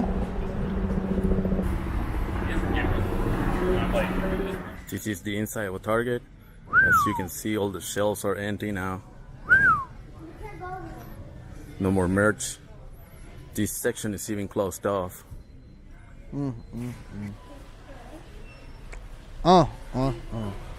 See what's happening in our cities? See what's happening across the board? This is unfortunate. And I don't want to see us continue to end up like this. And retailers, you know what usually happens? Let me tell you how you get rich in this society. What usually happens and how you get rich is you have to figure out how to solve a problem. There are people that are capitalizing off of the fact that retailers are starting to try to figure out how it is that they can leverage technology in order to prevent you from stealing because they already see where things are going. That's what I would do. If I'm starting a company today, I'm trying to fill a need based off of what the current situation is and the fact that the middle class is going away. How can we serve the people that are going to be the most affected by what happens inside of society? Thieves captured on security cameras brazenly running off with merchandise, from deodorant and diapers to luxury goods. This is crazy. They're locking up the toothpaste. Losses from organized retail crime totaled $112 billion last year. Theft is an issue. If that's not corrected over time, prices will be higher and/or stores will close. And you know what happens when prices are higher? That is called inflation. It is a form of inflation that then affects the consumers because that price has to be passed on to you. So when somebody else steals, you then are the one that pay for it, both in inconvenience and in higher prices because they have to make sure that they account for shrink. These crimes prompting some retailers, including Nordstrom, Target, and Walgreens, to close stores. That's why I'm here at the University of Florida in a lab that's designed to teach retailers how to better protect their stores and their customers. With me now is the lab director, Reed Hayes. Reed, thanks so much. So who comes here and what are they hoping to learn? Well, we're getting in here almost weekly now. The main asset protection and loss prevention leaders from over 80 retail corporations. So let's start right here at the entrance to the store. What are we looking at? Well, this is an example of technology that can be integrated. If it senses that somebody's getting ready to steal a whole lot of things at the same time, these gates will shut. You're not locked in, but it slows you down. And I noticed there are cameras that you can barely see. That's right. We've got cameras in different areas designed to do just that. So all of y'all thinking that y'all in the U-Scan and you gonna scan some bananas and act like that, or let me revise that. You over there stealing iPads, but you scanning bananas and you putting it over there and you waiting it. They know you, they see you. There's whole Instagram pages that's dedicated to showcasing and highlighting people that's stealing in your particular area. You should look it up. There are whole pages on the gram that is dedicated for retailers to highlight and tell you what happened so that people can snitch and say, I know little John and Man over there. They was over there ringing up DVDs and CDs and acting like they were bananas. Help identify the offender later.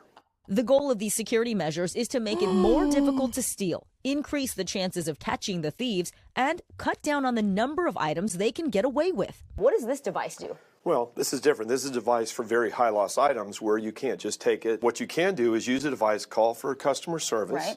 If you don't want to wait, then you can hit the cell phone option. And in that case, it's going to send you a text. You're going to put that code in. So now you're able to open the case yourself. Yes. Okay. So this requires a consumer to be willing to give up their cell phone number. You've got to. So I'm going to demonstrate what happens when someone tries to take too much off the shelf. After 5 bottles, what happens? Cool. Thank you for shopping in our liquor and fine wine department. There he is. Service is on the way to your aisle to help you immediately. So that's a classic example of using AI. Computer vision counted 5 times. You hit a tipping point, and that tripped that alarm. So it says customer service is coming. I'm not going to wait because I'm a thief. Okay. So I turn and I make my way toward the exit. A lot of cameras are now picking you up right now because of that, Vicky, too. Okay. And this slows me down, but I can still get through. Yep, you can still get through. Ooh. The wheels on the cart locked because you didn't go past the point of sale and ring up a transaction. Hayes says some retailers are fitting store managers with body cameras. Research shows this can improve the customer experience and employee safety. And expect to see more of these cameras and screens when you're shopping. The researchers say that people are a lot less likely to steal when they can see themselves on camera. Hayes says in some cases, shoppers will have to use 2 hands to get products. So you can't take a whole lot of items in one fell swoop. Check out this shelf. First, you have to turn a dial to point the red arrow to the item you want. Then turn another knob to dispense it. Jesus. And cameras will play a big role with features like facial recognition, artificial intelligence, even thermal imaging. So they're leveraging artificial intelligence in order to make sure that you not stealing. J-Dub says that this is ridiculous. Brandy said this is too much. It's not. You know why it's not too much? Because y'all don't want to get y'all cousins and man together. And they out here stealing. And so now they made it more difficult. See, everybody suffers. Remember when y'all used to say, man, when we go out to the suburbs, we don't have to go behind a glass. They not having a whole bunch of glass. I hate the fact that they standing behind a glass or a bulletproof glass over in the hood or whatever. Well, the hood has now extended itself to go beyond where it was that you were raised. And so now, as a result of it, you are the ones that are going to suffer at the hands of retailers because they have to make or do something in order to prevent themselves from continuing to be a part of this $112 billion yearly scam for people just walking in and taking what they want because y'all wanted to vote in the legislation that then punished police officers and loss prevention officers for stopping you and dealing with you accordingly when you decided that you wanted to steal something out of the store. And so now they had to do something. What, you thought that they was just going to sit still? You thought that they was just going to be chilling? You thought that they was just going to wait for you to continue to steal them blind and they was just going to go out of business? No, they're going to shut the store down that's in your neighborhood, but then the neighborhoods that they want to keep them open, they're going to start making adjustments. And so instead of continuing to invest in you and in your neighborhood and in your community, they're going to invest in preventing you from taking something that you wasn't supposed to take in the first place. And that is unfortunate. If it's too much, then it was too much from the thieves because they're the ones that then caused this to happen in the first place. If it's too much, then it came as a result of the thieves that caused it to happen in the first place. And outside, license plate readers that can help identify cars involved in other retail theft incidents. Are retailers really going to invest in all of this? Some of them have to invest in it. Now, if you do see a crime in action, don't get involved. Law enforcement says only if it's safe, report it to a store employee. Retailers are, you might be surprised, they're not insured for these kinds of losses, which is... So retailers are not insured for losses, but you just keep on walking in and taking whatever it is that you want to take out of the store, and they supposed to just be chilling as a result of it. Okay. All right. Don't worry about it. We gonna get there. We got a full show there for you today. Let me read a couple of super chats and then we're gonna move on. Chris Moore says AI is already coming. No, it's already here, big dog. Thank you for the fireball. Greatness to Workers in the building says sacrifices like the UAW are the reason many are making a decent wage now. He's an advocate for the union, guys. If not for union, all jobs will be paying $10 an hour or be taken by illegals. Not true. The unions had a purpose, or they served a purpose back in the day, but now they've been weaponized. Women had a purpose back in the day, but now they've been weaponized. You could say the same thing. Well, if not for women, then it wouldn't be no men here. That don't take away from the fact that we need to hold them accountable for what it is that they're doing today. They've weaponized their femininity in order to continue to hold men accountable on things that they didn't even do to them. Now they're telling you to be a step baby daddy. They're out of their purpose. The union did serve a purpose at one point in order to progress and then fight for workers' rights in order for them not to die on the job. But now that we've progressed in society, the union is now outdated just like your family court laws. It's the same thing. The union was used in order to build the casinos and get the mob all of the money that they want and send out certain loans over there in Vegas. But you're not saying nothing about that, are you? You want to know the real history of unions and how it is that they've leveraged? Don't you know that all of these dudes, remember a year ago, remember 2 years ago when all of your union members and your union leaders was getting indicted because they was stealing money? Huh? You want me to bring back those stories? All of those dudes down there in Detroit and Chicago and over in New York, they was getting indicted and they now was facing, but just because it went quiet, all of a sudden we still want to support the union. Listen, if you want the union to survive, because their membership is dwindling and people are starting to see exactly who it is that they are, they need to revamp, renegotiate, and then update themselves to be an advocate for business on the behalf of the worker in order for them to continue to be successful instead of just supporting exactly what it is that you think that they represented, because yesteryear is gone. Today is a new day. And the people are suffering and they taking out loans at a 9% interest rate, and then they got to go and get second jobs and they out there picketing and they tired. They tired. Don't sit here and tell me about what the unions have done. Tell the whole story. Tell the losses, tell the wins, tell what it is that they represented, and tell what they've morphed into today. Because I don't see any of your union presidents or vice presidents or on a regional level, any of them taking anything as a pay cut in order to continue to advocate for the people. Leaders lead from the front, not from the back. Leaders lead from the front. They Maximus, not Commodus. Maximus, not Commodus. Leaders lead from the front. It's called service leadership, right? They on the front lines with the people. They fighting with the people. The people believe in them because they actually advocating for the people, not just what it is that they standing on the shoulders of giants. It's the same thing when I see it happen to the black community today.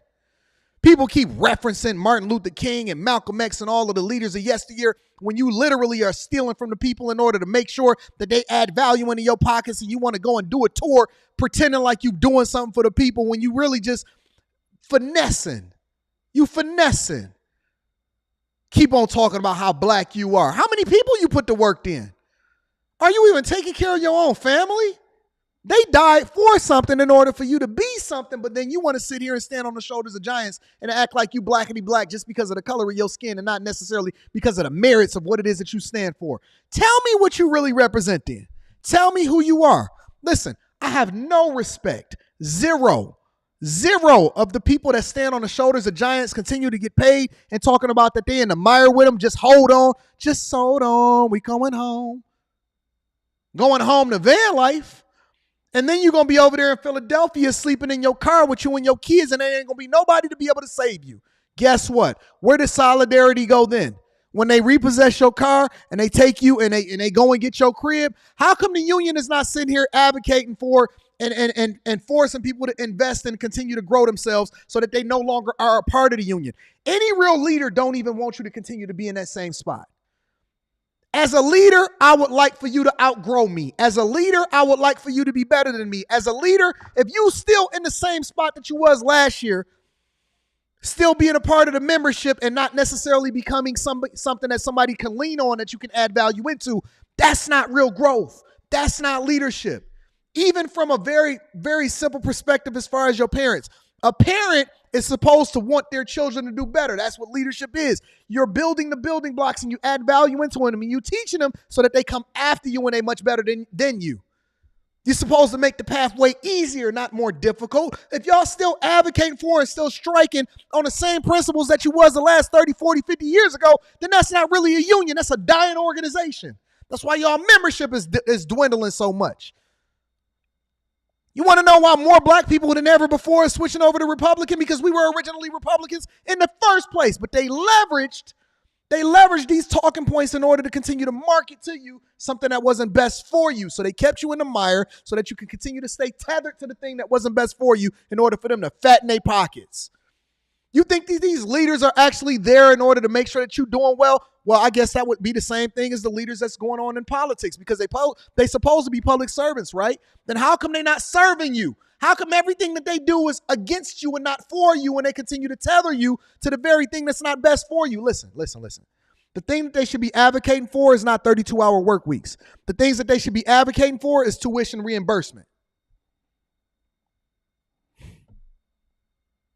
The thing that they should be advocating for is tuition reimbursement, not 32-hour work weeks.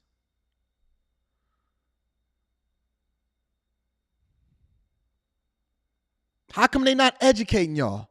How come they not partnering with the local community college schools in order to continue to get y'all in the trades? How come they not advocating for the tradesmen, not just to get a higher wage, but to educate y'all so that y'all can go off and then start your own businesses? Because most electricians, most plumbers, most pipe fitters, most of these people that then become tradesmen, they don't make the majority of their money in the plant. They make the majority of their money outside of the plant. How come they're not advocating for tuition reimbursement? How come they're not doing that? They continue to saddle y'all with the dumb stuff that's not best for you, but you keep thinking that they're working on your behalf because they keep telling you solidarity, because they got a logo with a bunch of people holding hands next to it, and they still getting their paycheck, and they're going to still be at the conferences, and they still going to be giving themselves raises and promotions, but they continue to tell you that they're doing the thing that's in your own best interest because it's about the millionaires and the billionaires.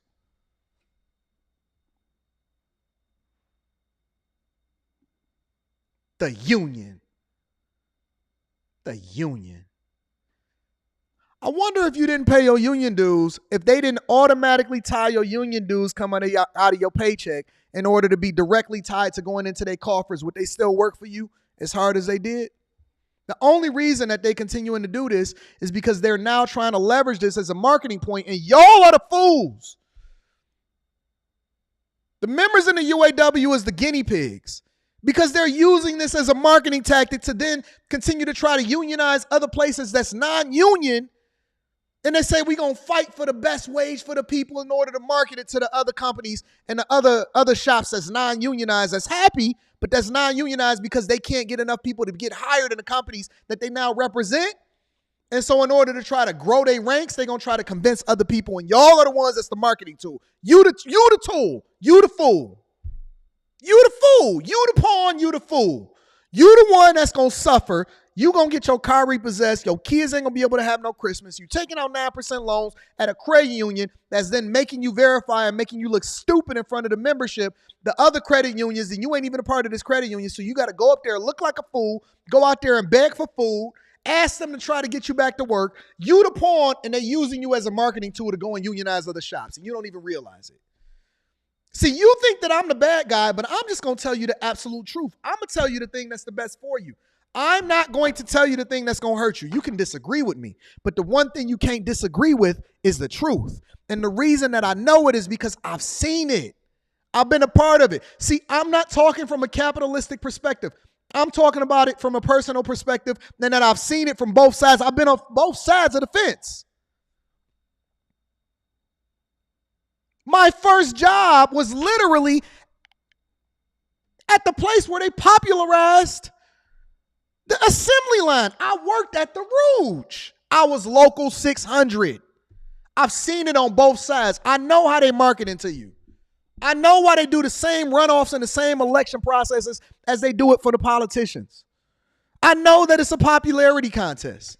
I know that the majority of the resources that's being deployed when you guys are not off strike, in order to try to keep people that don't even want to have a job and they're not even showing up on time, they spending more time advocating for the people that's a piece of trash instead of the people that's actually doing their job every day. They don't talk to you if you do your job every day because all they need from you is to continue to contribute into the coffers.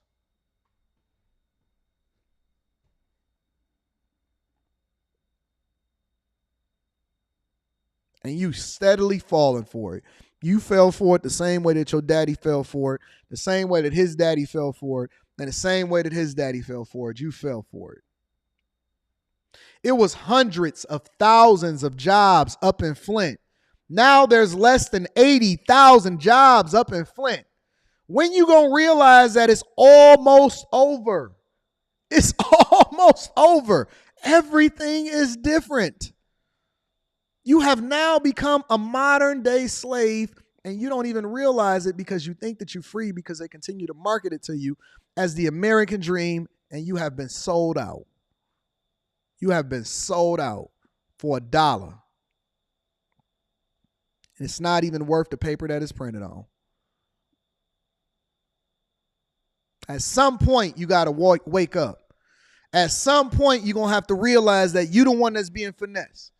At some point, you're going to have to realize that the dream that you're being sold is really a nightmare and it's not best for you until you wake up. Wake up. Everything that you see before you is a marketing tool and a tactic. Everything. They had your sign pre-printed and made before they even told you that they was going on strike. If they was already negotiating in good faith, why did they have your sign already printed for you and handed to you before you even walked out? Why would they spend money making up this and putting this together if they didn't already have it in their agenda to not necessarily come to the table with good intentions in the first place?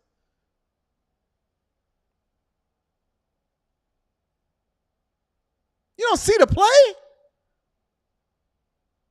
And the more desperate you become, the easier it is to manipulate you, because when you operate under duress, it's easier to be able to convince you to do something that's not in your best interest. So now you've really become a tool. You've really become a pawn. And really, it's unfortunate. It's unfortunate that I got to sit here and have you and have this conversation with you, and you don't even realize that you just a finesse. You a part of the union, and I know more about your membership than you do. I know more about your bylaws. I know more about your membership. I know more about your leadership. I know who your vice presidents are. I know more about your locals. I know more about what it is that they're doing from a marketing perspective. I know when they're going on their next conference and their next retreat. I know when the next election is going to happen. I know what the union members and the union leaders and what it is that they're doing. They all buddy in the same boat together. I know who's holding hands and who's a part of the membership. Most of the time, you know who's already buzzing who down and who's going to work on whose behalf before you get there. It's all the same thing. You keep thinking that this is fighting on your behalf, but in reality, this is nothing but modern day slavery in the form of politics that's using you as a pawn, and the middle class is going away because you refuse to open your eyes, accept the truth, and then make the adjustment in order to do the thing that's in your best interest. Then guess who's going to suffer for it? Your daughter and your son, because the kids are the ones that suffer for the transgressions of their parents, because the parents are not doing the things that they're supposed to do. It's over. It's over.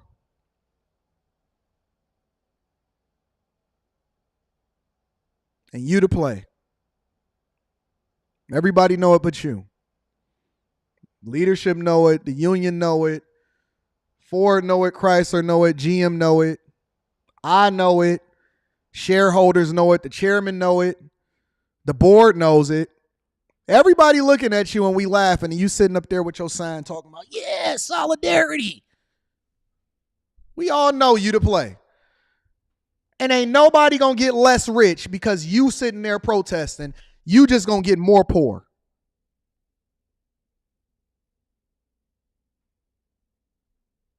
Have you ever seen shareholders?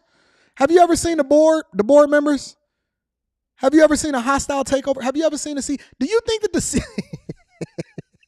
you think we care about who's going to become president? We donate to both campaigns.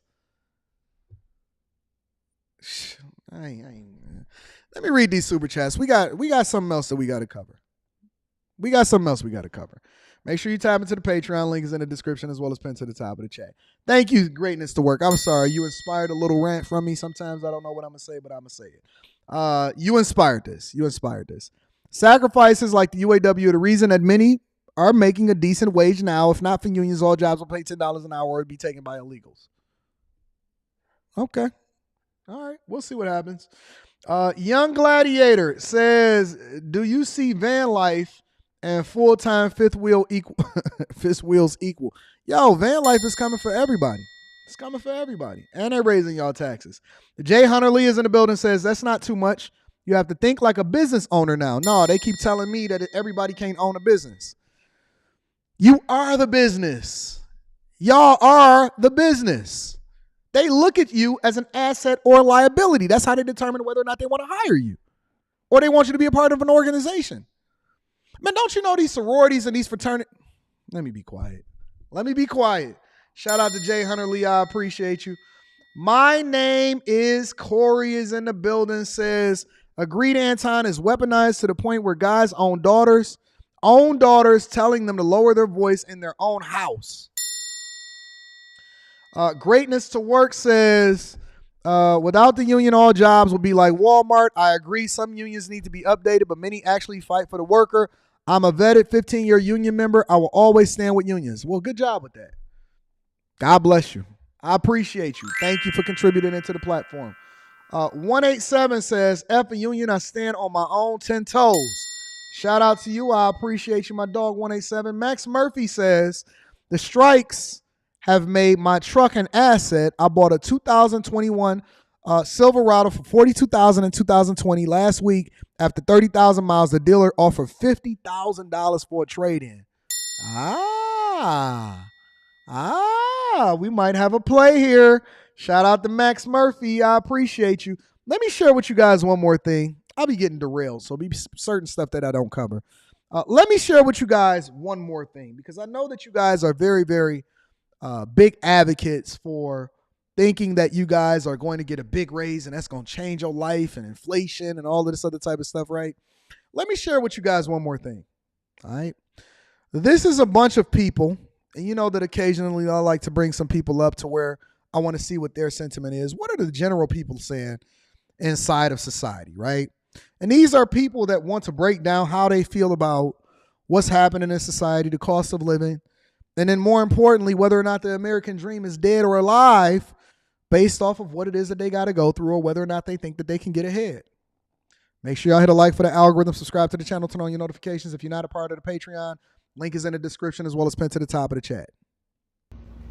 Am I the only person, am I the only Gen Zer right now that low-key feels like this whole American dream is like a whole setup for misery and failure? Low-key, the idea of spending the rest of my life and working a 9-to-5 for the rest of my life until I'm 70, 60 something years old, because Republicans want to push up the retirement age, is fucking demoralizing.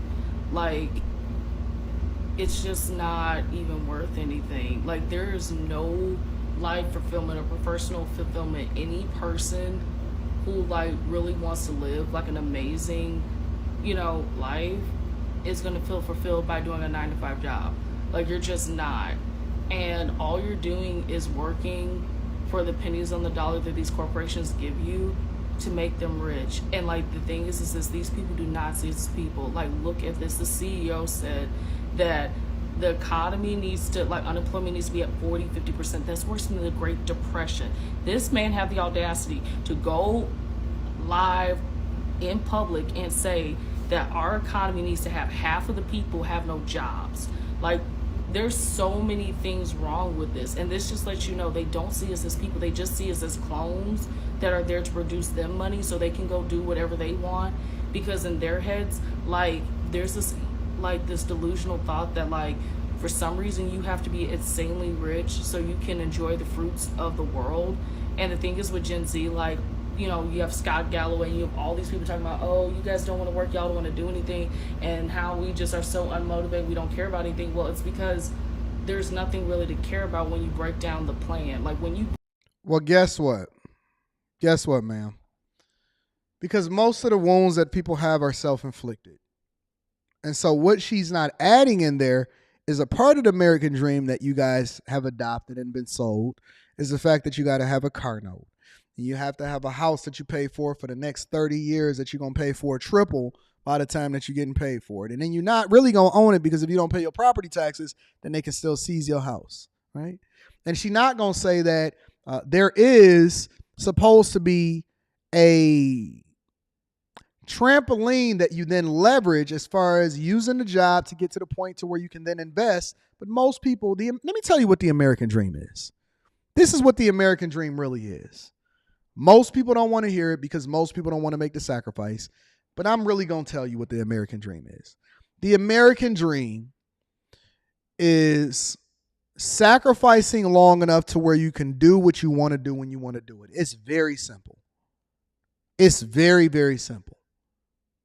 The American dream will be nothing but a dream for most people because most people are short-sighted, meaning that they cannot make the sacrifice for the next 10 years in order to get to where they really want to be.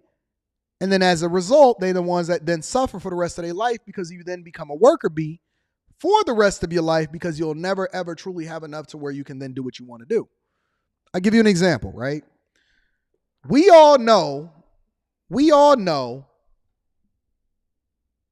what the top paying professions are in society.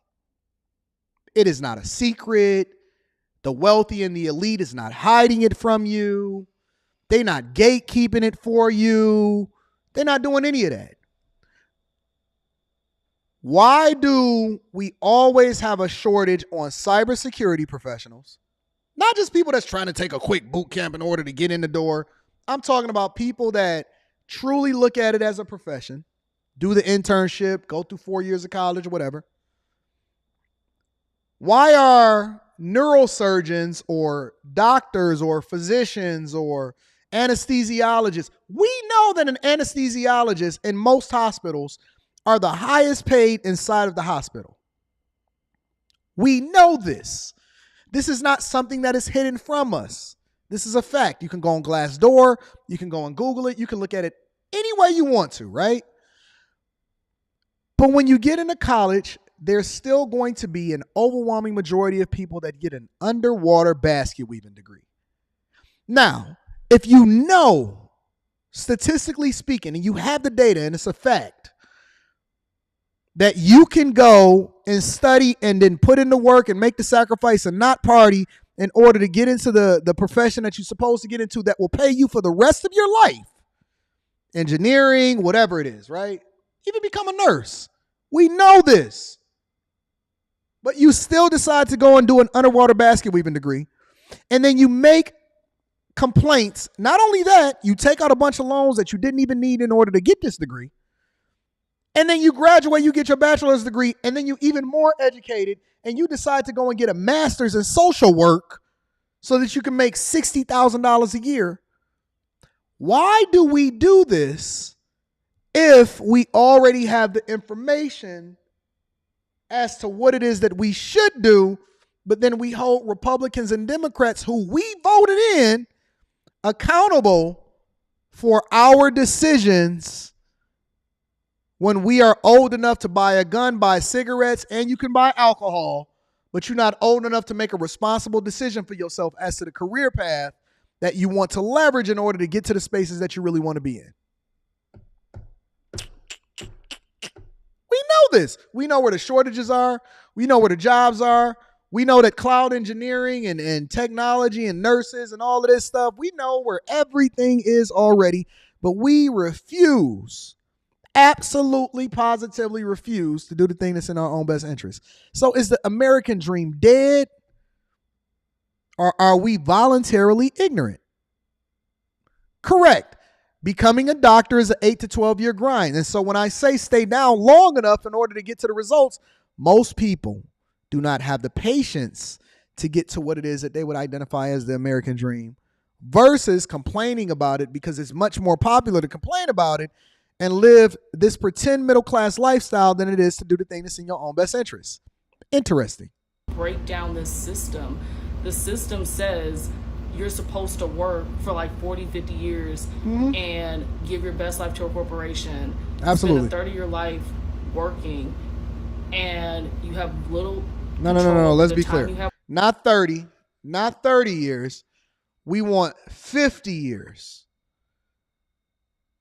At least until you're no longer able, and then you will take whatever it is that we give you based off of what we vote if we decide to keep the government open and we don't use this as a negotiating tactic to get what we want as far as other things that are passed in the federal budget. You will work for 50 or more. 30, you think you're going to retire at 50? Man, you're retiring at 80. In the minute that you retire, 1 to 2 years later, it's over. Off where you travel to, and you're supposed to pay taxes, and then everything is super expensive, so you can't even achieve the American dream. Put my belt on. So you're spending your whole time trying to get money so you can just live. You got them bundles in your head, though. You got them. Oh, my bad. Did I just knock that off? Let me get them bundles back. Hold on. You got them bundles in your head, though. Let me get her back up here.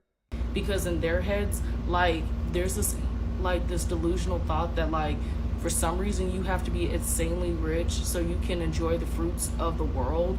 And the thing is with Gen Z, like, you know, you have Scott Galloway, you have all these people talking about, oh, you guys don't want to work and give your best life to a corporation, spend a third of your life working, and you have little control over the time you have off, where you travel to, and you're supposed to pay taxes, and then everything is super expensive, so you can't even Reading Super Chat shortly. So you're spending your whole time trying to get money so you can just live. And I'm just like, that is not the best use of anybody's time. Then do something different. Your waking hours, the majority of your time, trying to figure out how you can earn the money so you can, one, survive and live, and then have the money so you can do the things that you want to do. Like, what is that? Like what type of life is that? That's not a fulfilling life. I don't It's the life that y'all want and y'all striking for, right? know like what the solution is, but honestly, like with Gen Z and stuff, they're gonna have to rewrite this whole American corporation contract. I am such an anti-capitalist, and this is coming from someone who graduated from one of the top undergraduate business programs in the country. I just graduated, and I am a hardcore anti-capitalist. I do not. And you can't even form a complete sentence without saying the word like. And this is the people that are supposedly running our corporations, and they're supposed to be in line in order to be the leaders of the future. And she graduated from one of the top business schools in the country. A and B students work for C students. Remember that, y'all. System is evil. It needs to be burnt down to the ground. It is awful. And honestly, with Gen Z, like we want a new system. This is just not it. But you know, guys, let me know in the comment section what you guys think about this issue. While she flipping her bundles. Yeah, we'll talk to you guys later. Bye. Okay, so how would you describe the American dream if you had to explain it to somebody who had never heard the concept before? The American dream is basically hustle and grind culture. It's the reason why you're worried more about how much money you're making versus how much time you spending with your damn kids on some real shit. There's pros and cons to it. That's heavy, though. You know, it's like, not where it's not really that deep. You know what I'm saying? But it's like, there's pros and cons to it. For example, it's like, I know if I grind for 10 years right now, I can chill for 30 years later. But the American dream is definitely, it's a... He got it. He literally got it. He just summarized what I've been telling you guys for the last 4 years. You grind for 10 years, you can spend the next 30 doing whatever it is that you want to do. You grind for 10 years and you spend the next 30 doing whatever it is that you want to do. He literally just said it. It's a false promise, though, because capitalism is not going to allow for that many people to chase their bags at once. Somebody has to lose. And if you're a minority, it's probably going to be you. See? And this is what happens. Right after he caught the wave, he started running in the Victim Olympics. And if you're a minority, you're not going to have a chance. And this is how I know that the real is going to be separated from the fake, and it's easy. I'm never going to not be rich. I can always count on you. And see, listen, a lot of people say, well, everybody can't be rich. Everybody can't get the door. Everybody can't become a millionaire. I agree. But I understand that the way that you think is going to be the separation between those that make it and those that don't. Even if you caught the wave, even though we have all of the information, the same way that I just described to you that we know what programs are going to be the highest paid programs, you're going to be self-defeated. You know what programs is going to be the highest paid programs. You know what degrees you're going to get. You know what it is that's going to pay it or whatever, and you're going to choose an underwater basket weaving degree.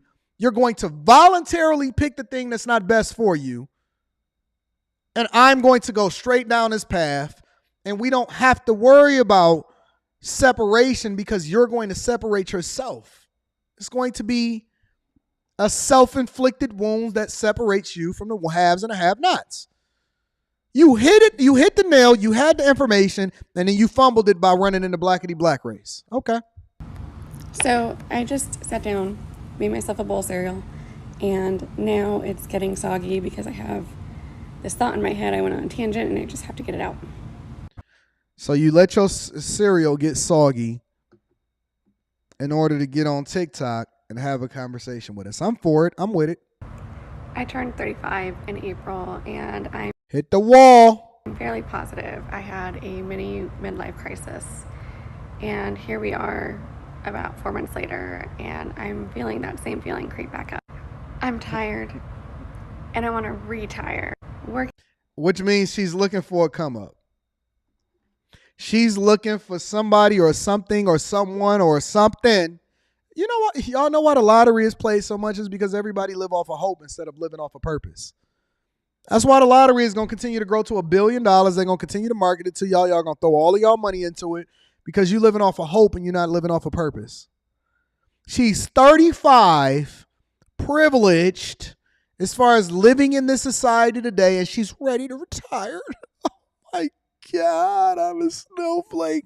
I remember when I used to talk to Kevin Samuels occasionally on the phone. And before we would get off the phone, we would always say the same thing. And he said, Anton, I know you're not going to let a 53-year-old man outwork you, right? I know you're not going to let a 53-year-old man outwork you, right? 35. Working the way we work for as many hours as we work was fine and dandy when it was able to provide the American dream. You know, the house, the car, family trips every year, Disney, all of that. We could sit back and say it was worth giving up my time because look at what I have and what we can do. Now, even on 2 salaries, it's nearly impossible. So what's the point? It's crazy to me that more people don't know that the American dream is just a big... I'm just tired of listening to these people that are... Honestly, I'm just tired of listening to people that's complaining.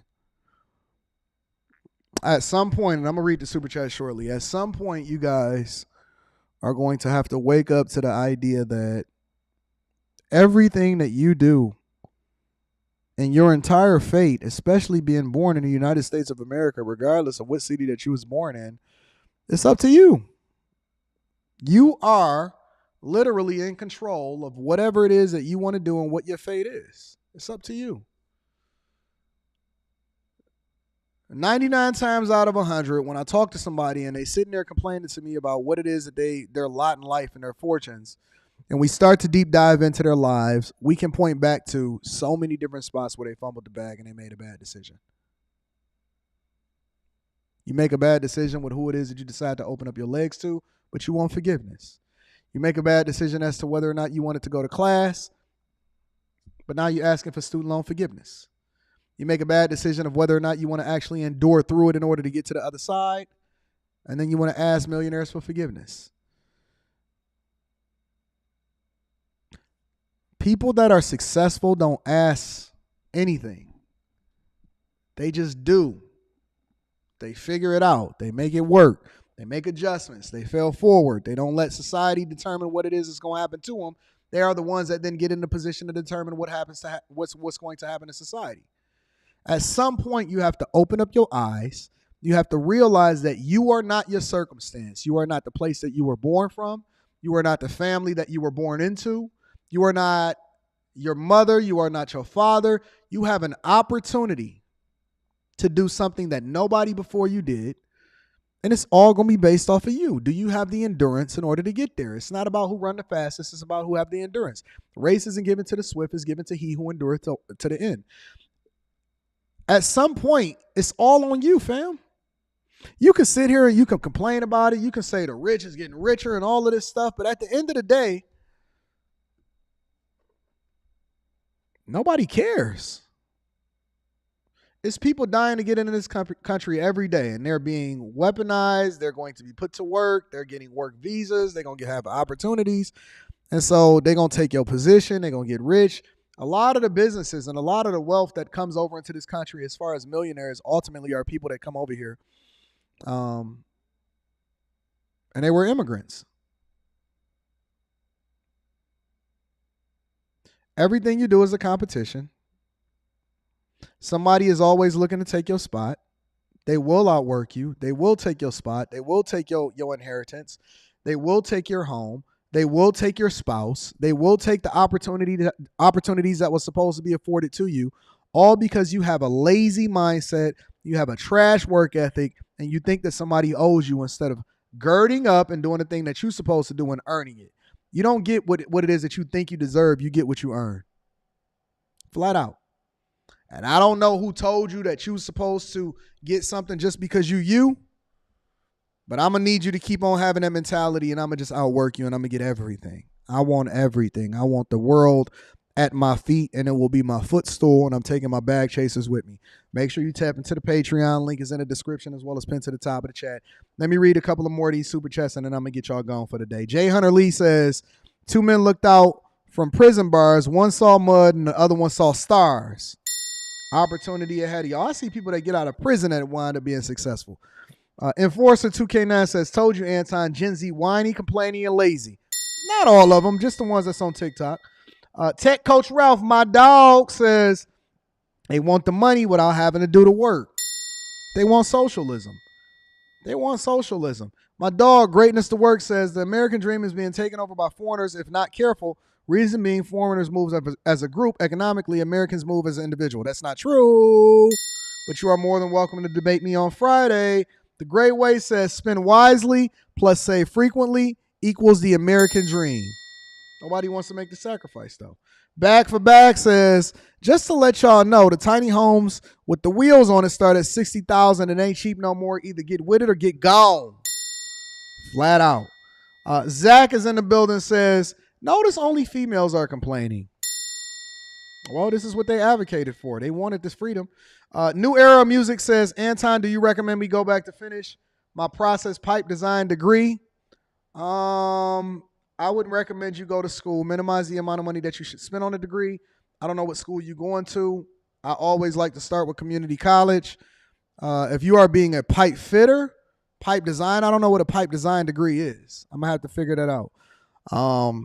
Go to one of the emerging technologies or things that's already been proven to give you a bag. You know what I think that most guys need to go into? More guys need to become nurses. They need to become nurses. They need to become traveling nurses, RNs, all of that. But yeah, I think that you should go back to school, family. Brock is in the building, says, thank you for another great show. Pass a love offering in the building. Thank you for the fireball. Anastasio Rodriguez says, I'm a child of an immigrant, and every time I watch you make me more hungry. They watching me too. Y'all think that out of all of the 2,000 people across multiple different platforms, 2,000 plus people that's watching me, you think that it's only the black community? They getting these dimes. They getting these coaching calls. They are part of the Patreon. They are part of the Bag Chasers. They meet me at the meetups. They getting this work too. You think that they sitting there waiting for y'all to figure it out? They going to get it. Chris Moore is in the building with the fireball, says been retired for 7 months, 30 years of service with a nationwide account and a 401k. The game just been changed for his younger people. Shout out to you. I appreciate you, Chris Moore. Lucid Experience is in the building. Shout out to the Lucid Experience with the 10 ball. Says Kevin Samuels always said there's work at the post office. So what did I do? Just got a job at the post office. I think I'm locked in for the next 30 years, seeing the pathway. Hey, leverage the benefits. Make sure that you use the benefits in order to continue to level up, and don't let that thing be define you. Jacqueline Moore says video game controller evolves into a muscle version of itself under the world, LVO Plus. I appreciate you for the super chat. And then my dog, DeAndre Bates, says, I messaged you on the Patreon about coaching. I got you, Dre Day. That's one of my favorite songs of all time. Dre Day. I wish I could play that on the live stream. All right, listen, I love you guys. I appreciate you. It's been another phenomenal show. Don't y'all realize that when I talk about work ethic, I'm a reflection of it and I don't miss?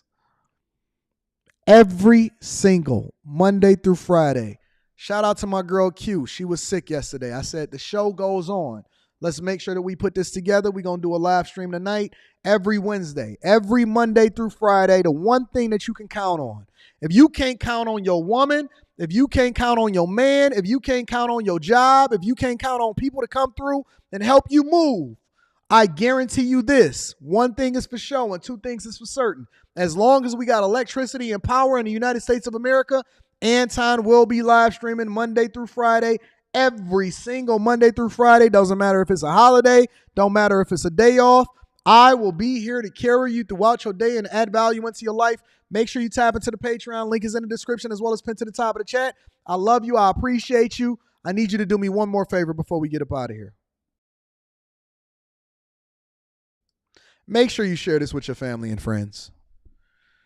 We don't want to be rich and successful by ourselves. I love you.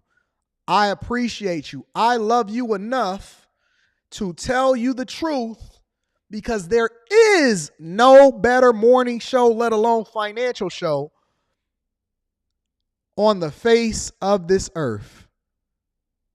Tell your mama I said what up, though, while she over there on that picking line. I got a loan for her. I'm out.